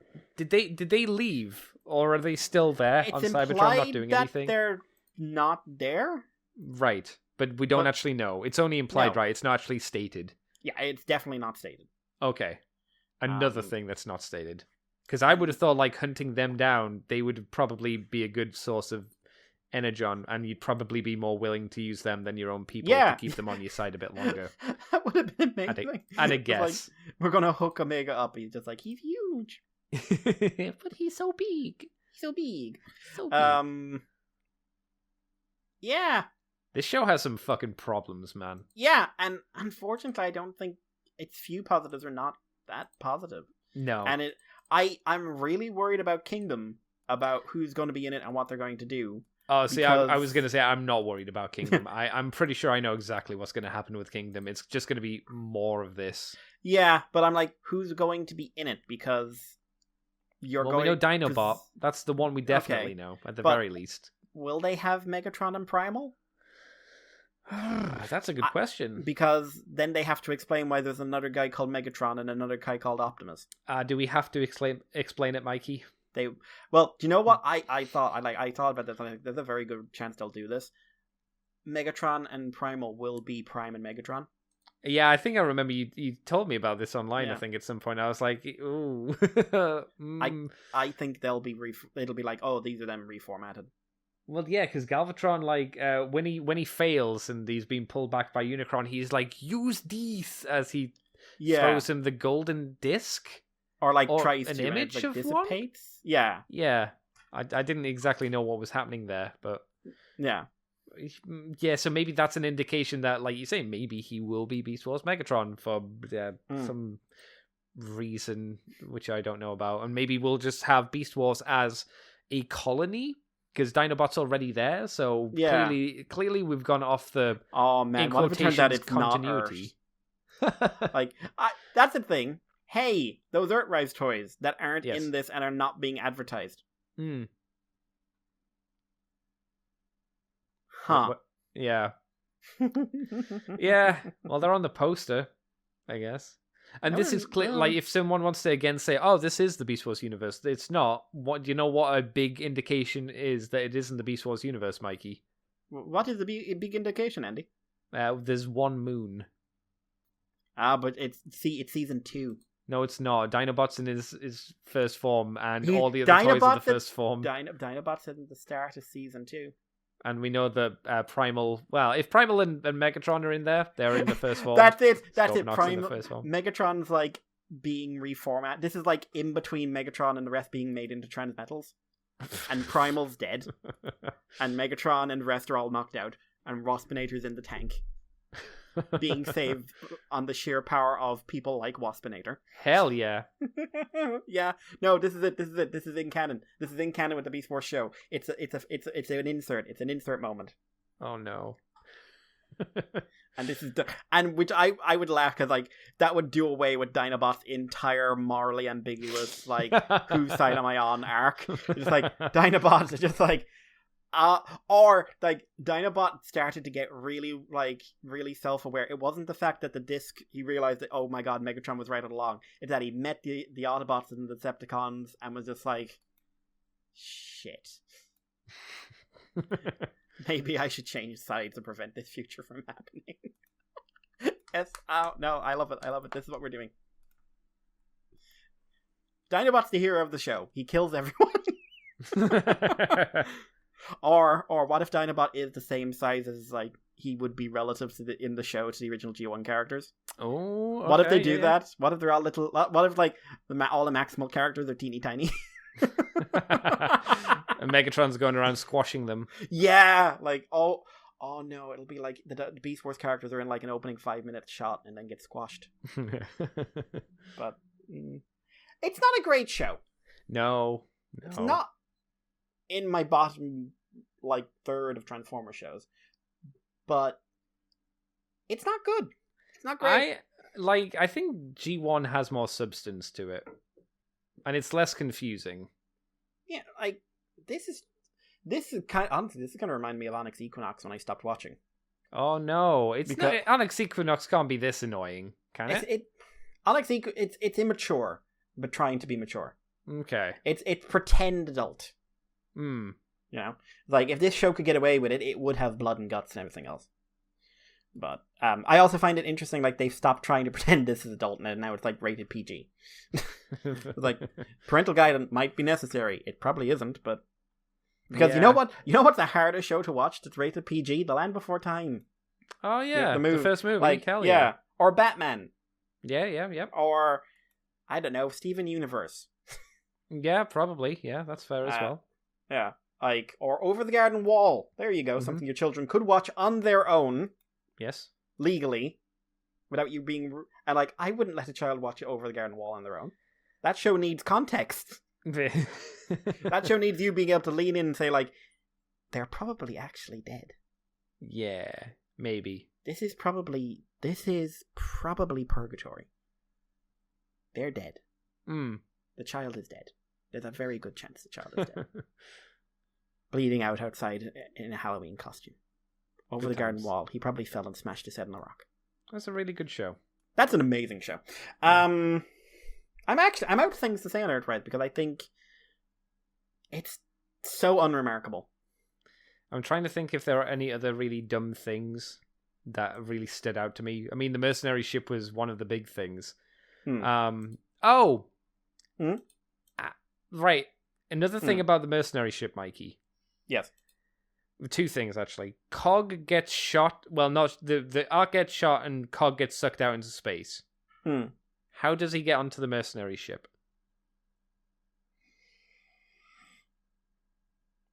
He cannot fly. Shot? He's made of guns. Yeah, so you're saying he shoots himself to propel himself to the ship? Yes. I would say that can't happen because we saw Megatron on the space station using his fusion cannon, theoretically a bigger, more powerful gun, and when he fired at them when the anti-grav was turned off as they were escaping, he did not move. But, so there's that. But, okay. Cog is made out of more guns. Okay, so he has more guns so he can use that to propel himself. Yeah. Okay, that's fine. How was the mercenary ship How does the mercenary ship have a hole in it that he can get through?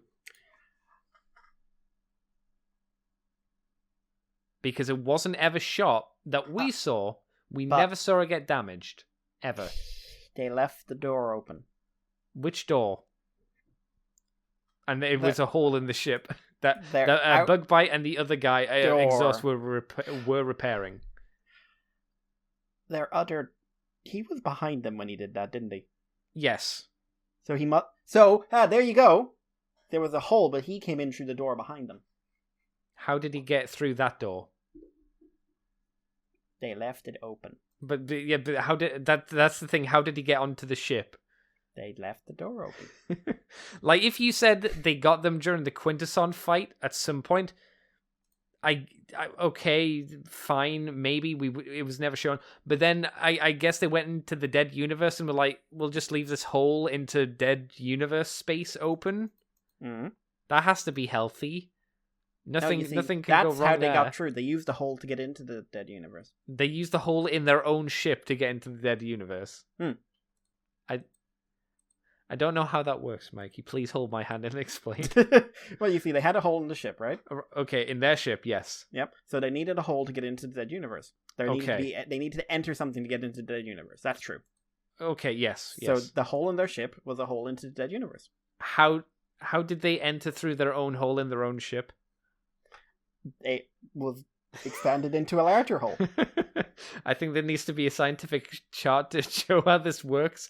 We need a scene where Mikey, like in Event Horizon, like folds a newspaper and puts a pencil through and goes, "This is how you fold space." And you go, "Oh, that makes sense. I need Mikey to do something like this to help me understand."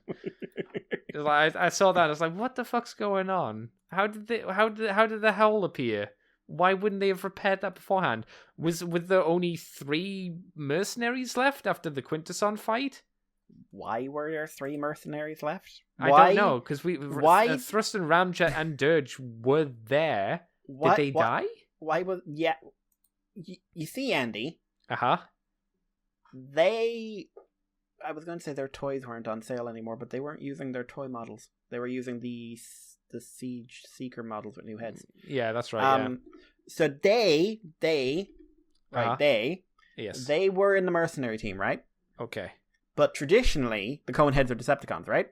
That's right. Yes. So they couldn't appear in scenes with the mercenaries. Okay.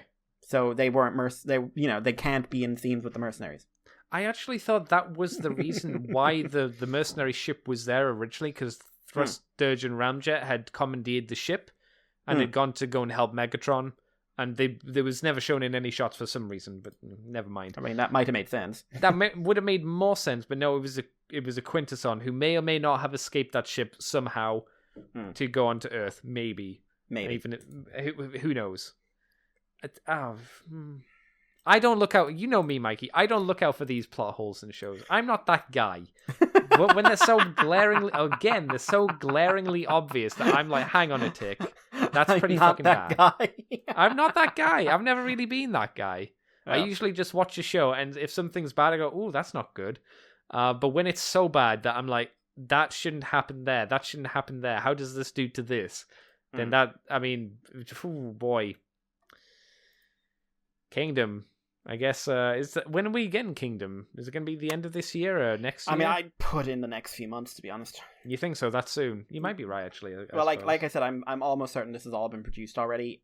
There was about 6 months between Kingdom and Siege and Earthrise, and if they want to have any relevance to Kingdom, they need to get it done soon. True. So, yeah, I would say that. Do you have anything else to say on Earthrise, Mikey? They could have done better. That's true. They could have done worse. I guess, yes. There's always something to strive for with for Kingdom, I'll grant you. But they could have done better.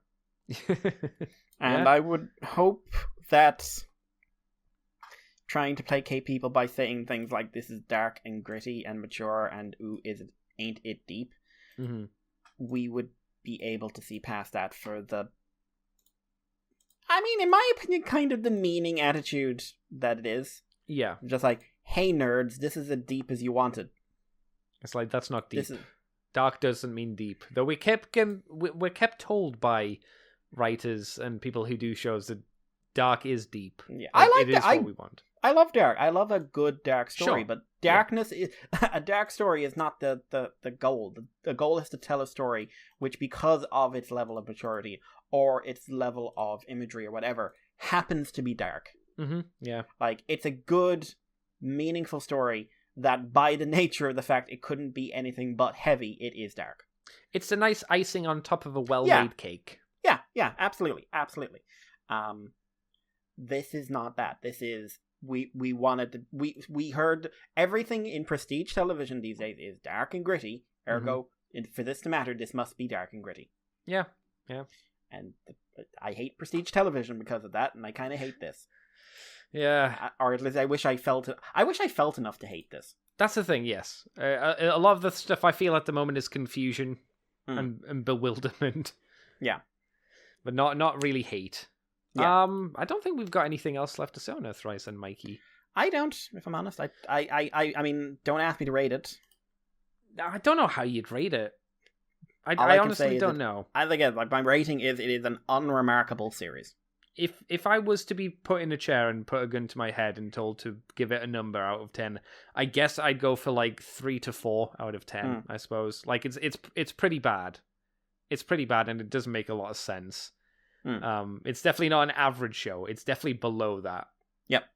And I won't be watching it again, and it's incredibly forgettable. As is the joke.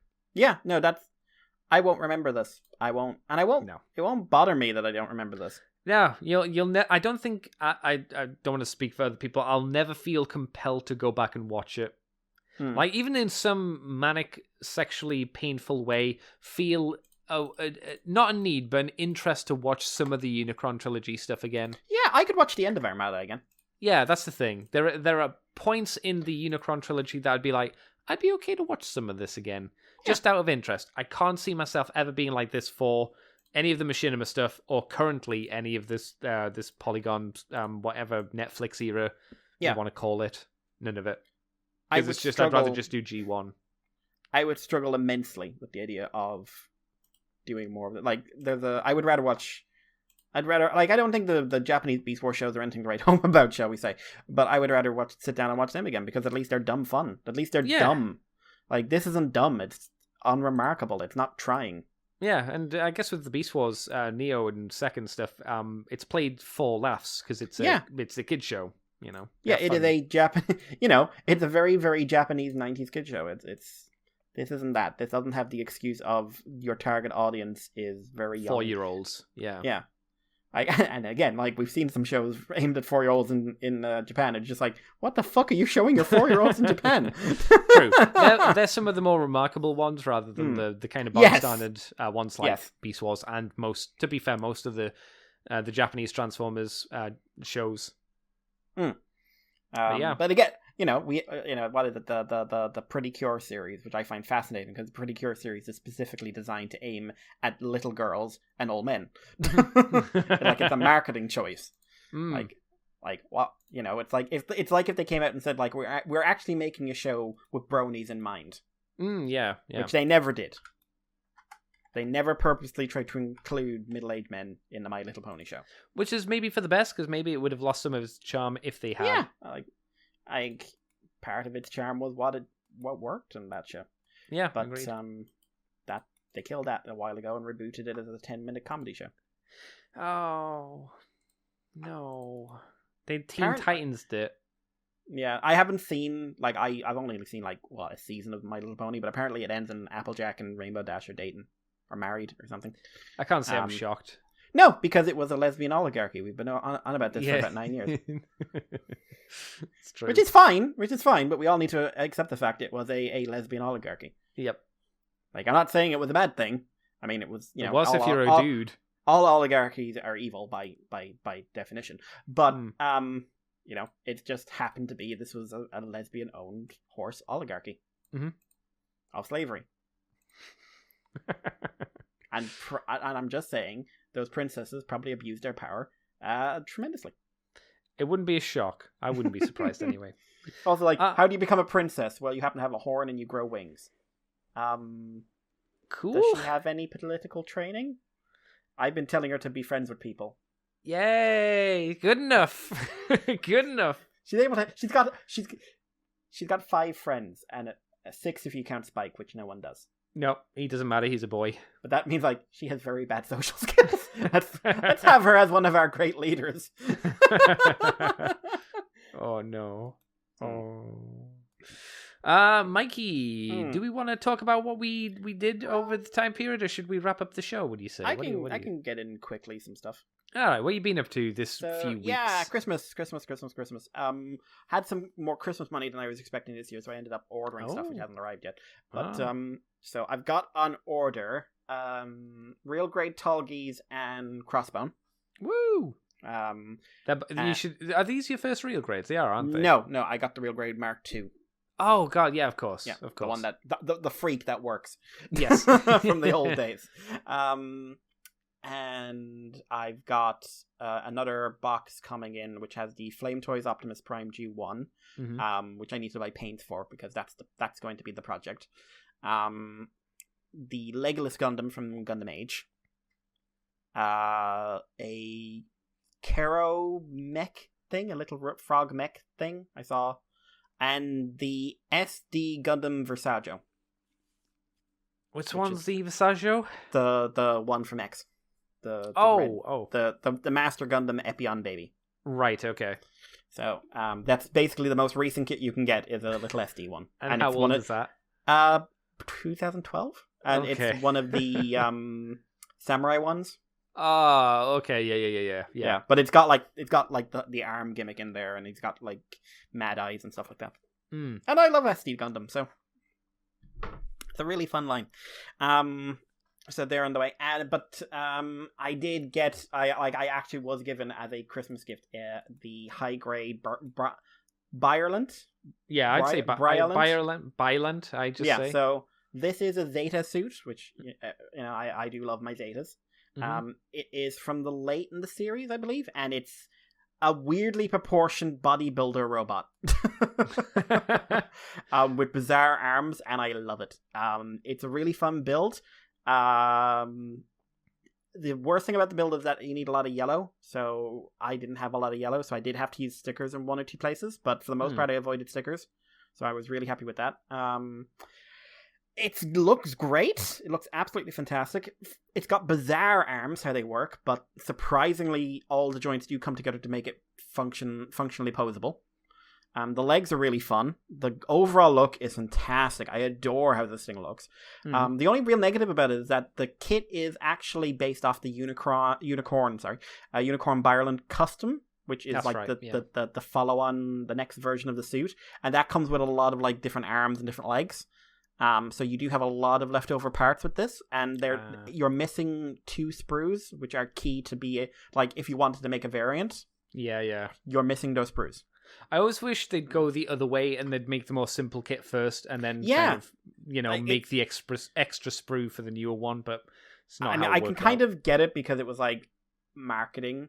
But yeah, because Unicorn was out at the time, so it made sense. But it's also a little weird to me because I saw the scene, and for what I know, that's the only appearance of the Byerland, and it's a really cool scene. Yeah, it's a very, very well done scene, but it's the only appearance of like that suit. Yep. So it's very, especially since like this kit came out in 2018. So they made that suit about 5-6 years ago, and then didn't. Then they made another variant, which is a pink variant from something. Probably but manga, I guess, right? I think it's an OVA. Okay. And then they didn't make the original thing that was in at least a couple of episodes of Zeta until a couple of years ago, which is very strange to me. But no, I really, really like it. I've got it next to the Dictus, and they really complement each other. Like they're weird. Like Crossbone and Zeta have the best mobile suit aesthetics. Don't fight me, I'm right.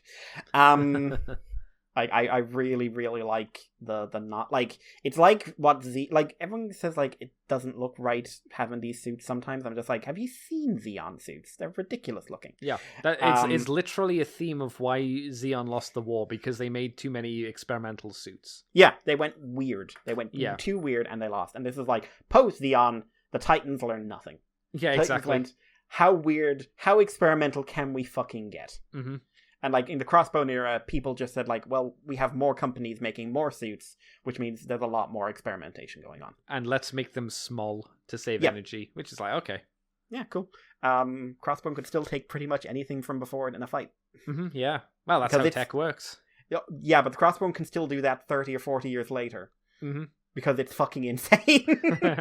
Like, Because they went, not... to be fair, when they wrote the Crossbones, they went, real? No, super robot. Okay. Yeah, they did, because like the Crossbone is like a one-man army in the extreme. Mm.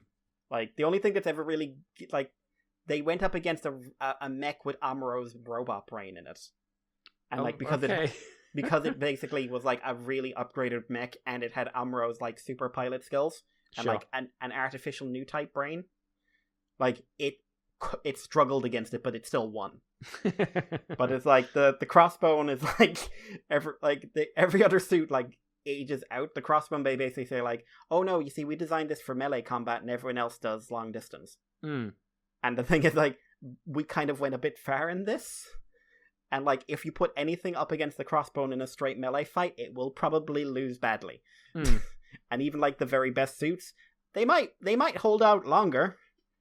But this, yeah, it's not going to win. So like, So what you're saying, the person from Gundam build fighters in season 1, the champion, since he used the full cloth, he was Yeah. basically using the strongest Gundam. yeah, in a lot of and ways. like, I mean, that episode's not good. It's not. It's not. But like, you know, it's what he's like up against 3 of the best, and he's the only one in his team fighting. yeah. And he basically could have, if he wasn't such a fuck up, he'd have won. Like, yeah, the Crossbone is nuts. Like, I love some of those panels. Just like, what was one of the panels? Like, it shoots at a chain, grabs a guy, swings him like a mace, Mm-hmm. and takes out like 40 other guys using his broken body. But then at the end, it's just like, well, I'm not trying to kill anyone. I just Aren't want to you? win. No, it's fine. Aren't you? I knew what I was doing.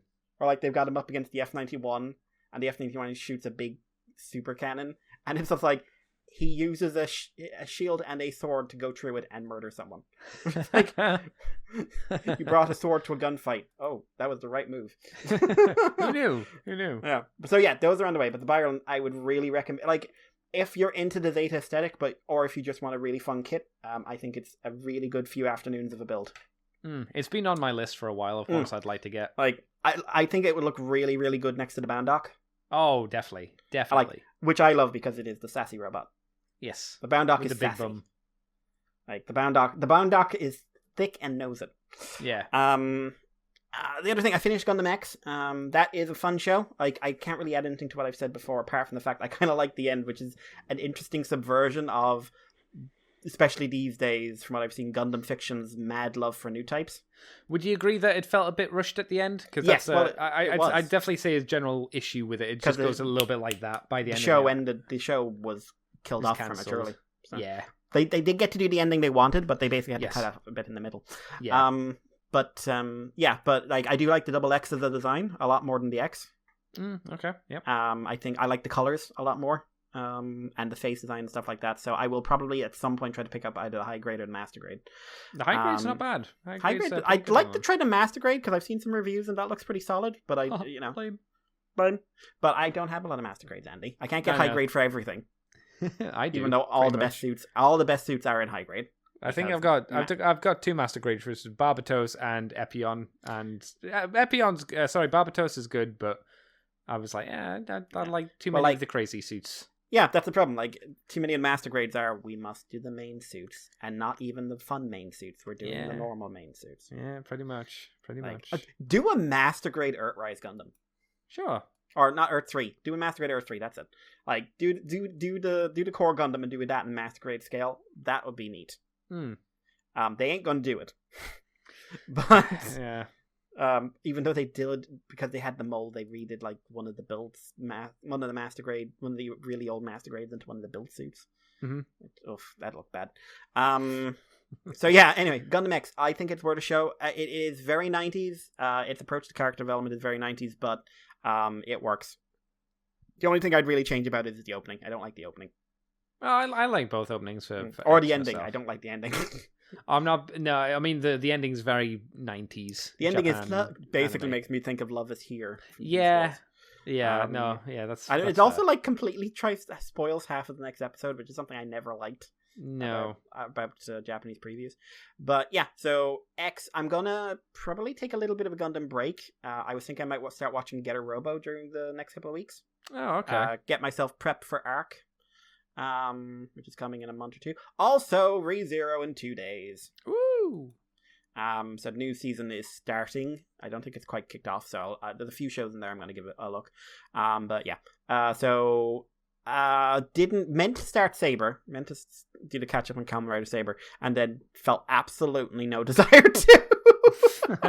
It hasn't gripped you, has it not? Nah, I finished episode 4, just like, okay, I could start again.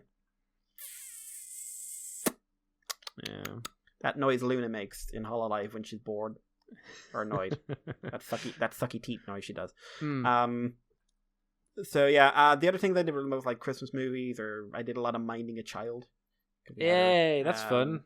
Yeah, and she was like up at 2:00 in the morning saying, "I don't want to go to bed." It's like, you should have looked at that. Well, I do. I'm bigger than you. I key you and I hide your body. I think I did tell her I would make her disappear, and she's like, "No, you won't." Like, that's a challenge, child. That is a challenge. Yeah, and we've been both frozen in and on lockdown again, so nowhere to go at the moment. So I didn't really do anything. So, so we'll have a bit of TV watching in the next couple of weeks. But until then, that was it, really. What about you, Andy? I didn't do much for Christmas. I got a very small amount of money for Christmas, which I can't use because I can't get to the bank to put it away, which is kind of the same with my birthday money.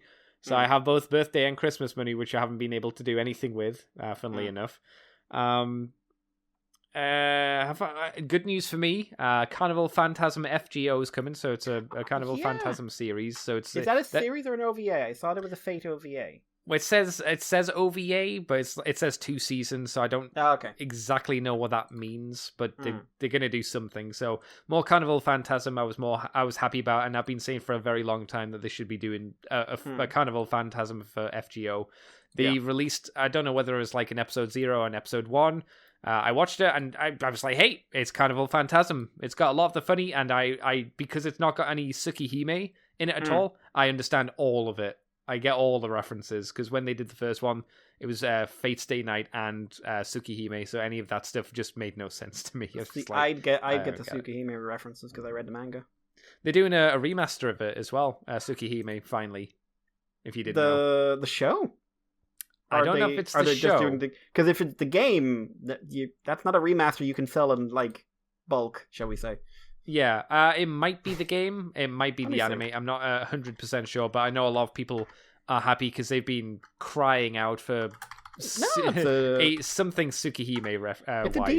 It's a decent story. I mean, it is like very of its time in some ways. But a remake is set to be released in 2021. And, that's what I heard. I didn't see what it was, though. I don't think when I looked, it said, "Oh, it's the anime. Oh, it's the game." Here's the I question. assumed it was the game. If they take out all the porn, will people be annoyed? They weren't annoyed when they did it with Fate. I didn't know Fate got remade without porn. Yeah, there's a few versions of the game. I think the American release had none of the porn in it, which I don't think people liked. For the game, at least. But the anime, it's coming out on did. PS4 and Nintendo Switch. So it's the game. Okay. Having seen Switch's library of hidden games, I can't tell you whether or not they'll take out the porn. They might have the porn in. Because it turns out Switch has these games no one talks about. Yeah, it's kind of nice that they're the oddly enough they're the lax ones, and like PlayStation and Xbox who are like no porn, censorship, and Nintendo's like whatever. Nintendo just slowly rising out of the floor. We don't have any games, so we'll take all the porn games now. Listen, nothing's going on here, isn't it? Look at Mario. Look at Mario dance. Look at him dance. Wahoo, ha-ha, look nowhere else. Only look at Mario. Don't look behind Mario where there's just look at Mario. What's that noise? Bayonetta. Yeah, exactly. It's Bayonetta doing a hair thing. I got and have played Devil May Cry 5. and Yes, I've done I it saw. with Virgil. Hmm. Yo, Mikey, Devil May Cry 5 is a fucking good game. I know, it's really good. It's really good, and it's like Virgil's ridiculously fun in that game as well. Hmm. He's stupid fun. Yeah. So I've streamed all that, and I've streamed a bit. I haven't finished it with Virgil yet, but I mean, there's no extra story. It's just playing as Virgil. Oh boy, yeah, that's a lot of fun. It made me get Devil May Cry 4, and I've only done a very, very small amount. I'll probably start it over again for a stream at some point, but it's like Virgil's not nearly as powerful in 5. In 4 as he is in 5. Yeah, and also like you do have the element of in 4. It's like you're doing the whole go forward, go back without the switching characters thing. So and none of the story elements to keep you going. If that kept in, that was something for you. So that's the same for DMC 5. It removes all the story. They did but in at least the 3. map you're on a full map. You're on different levels and stuff. Whereas 4, it's like halfway through the game you start going backwards.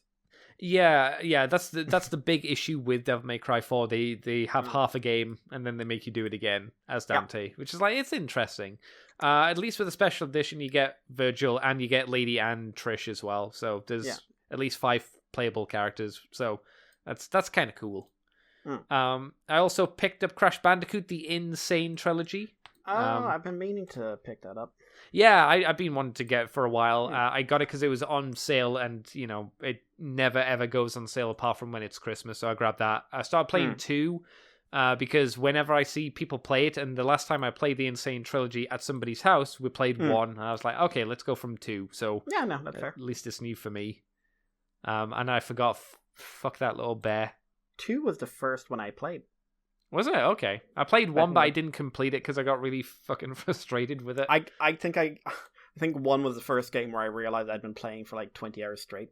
Because like my mother came in, because I rented it, and my mother came in and said like, "What are you doing?" And I just like, "Oh, I'm just putting this away. I'll give it. It's got to go back tomorrow." And just like, "You only started that today." Yeah, I know. It's not a very long game. And just like, do you know what time it is? It's about 4 o'clock, isn't it? It's 10 o'clock. Scream.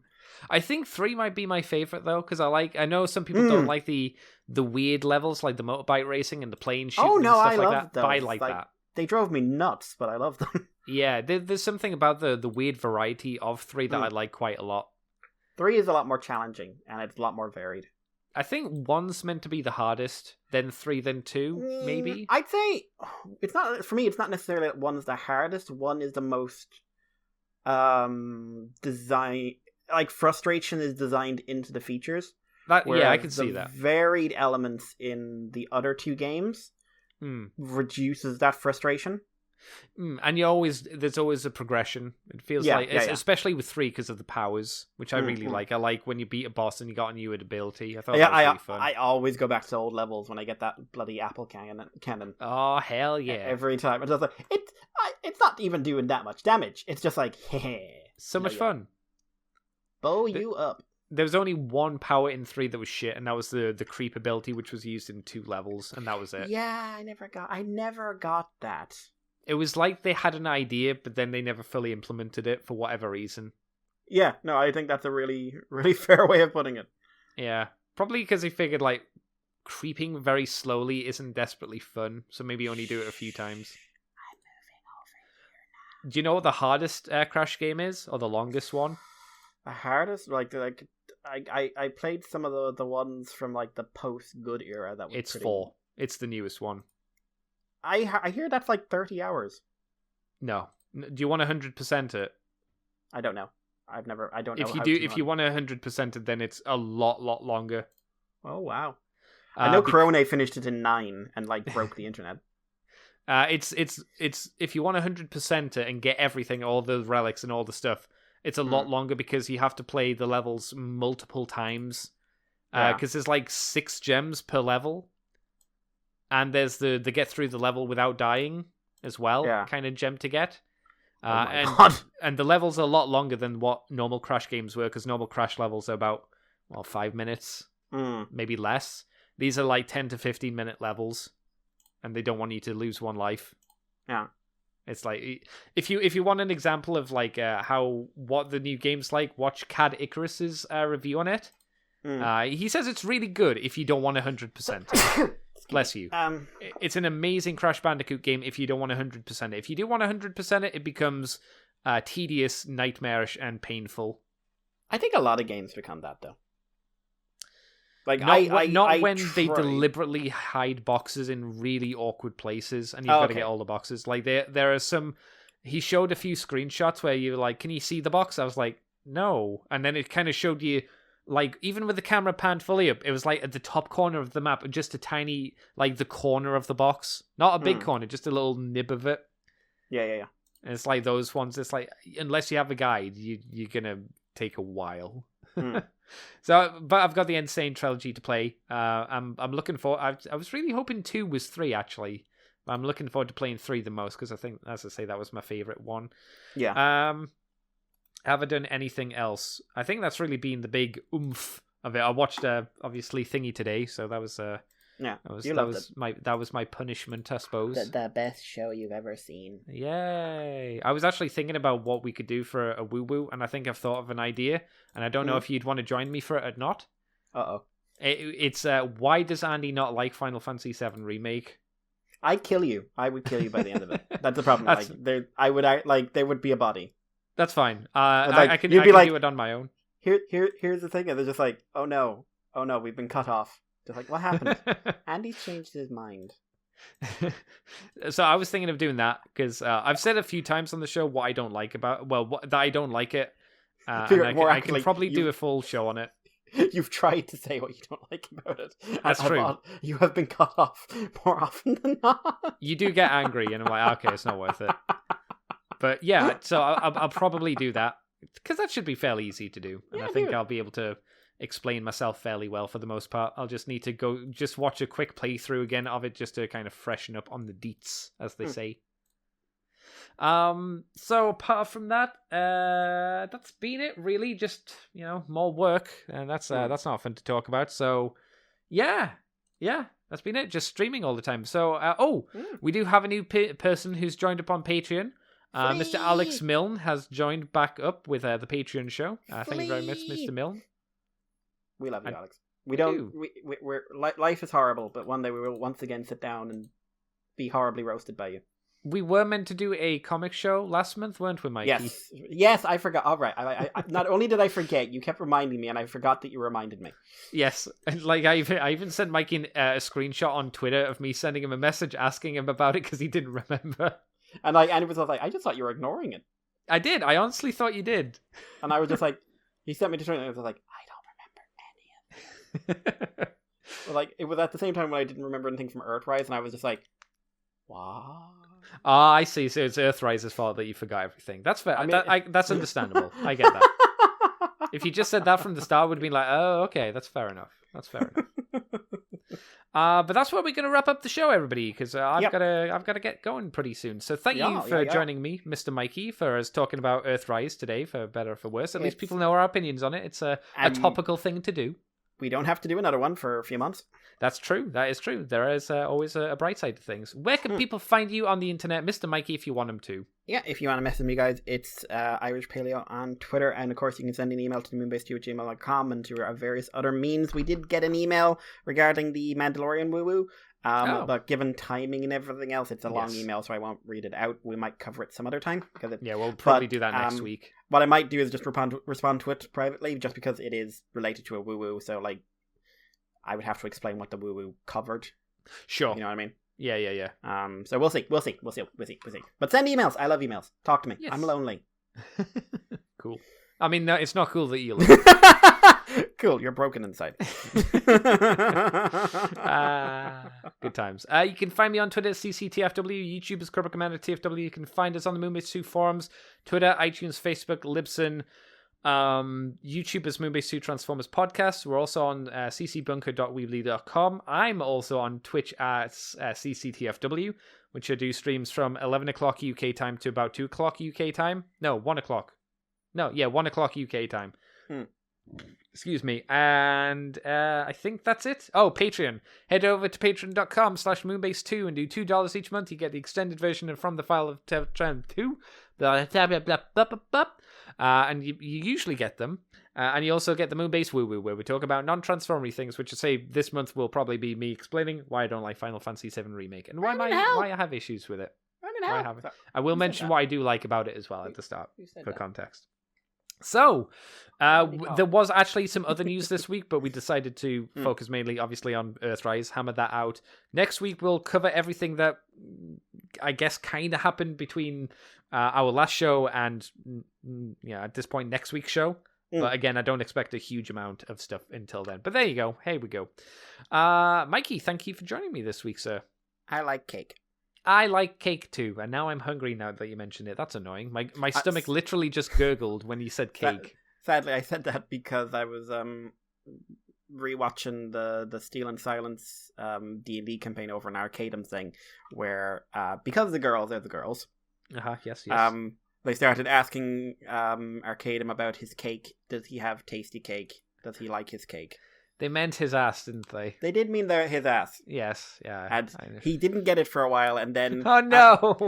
He didn't get it for a while, and then Silver just went, just say you like it. Just like, yes, I love my cake. And why didn't he get it?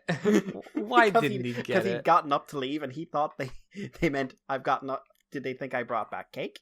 No, did he not know who they're talking to? Like, as soon as you said cake, I knew what they were talking about. He was just like, who am I talking? For that brief moment, he forgot who he was dealing with. The poor boy. That's been on hold the last couple of weeks, unfortunately, for health reasons for some of the people on it. So. Bummer. Makes sense, but bummer. Yep. Yeah. But hey-o. Cool. Well, until next week, everybody, thank you for joining us, and both me and Mikey will see you next time. Peoples. Fight me. You are now leaving Moonbase 2.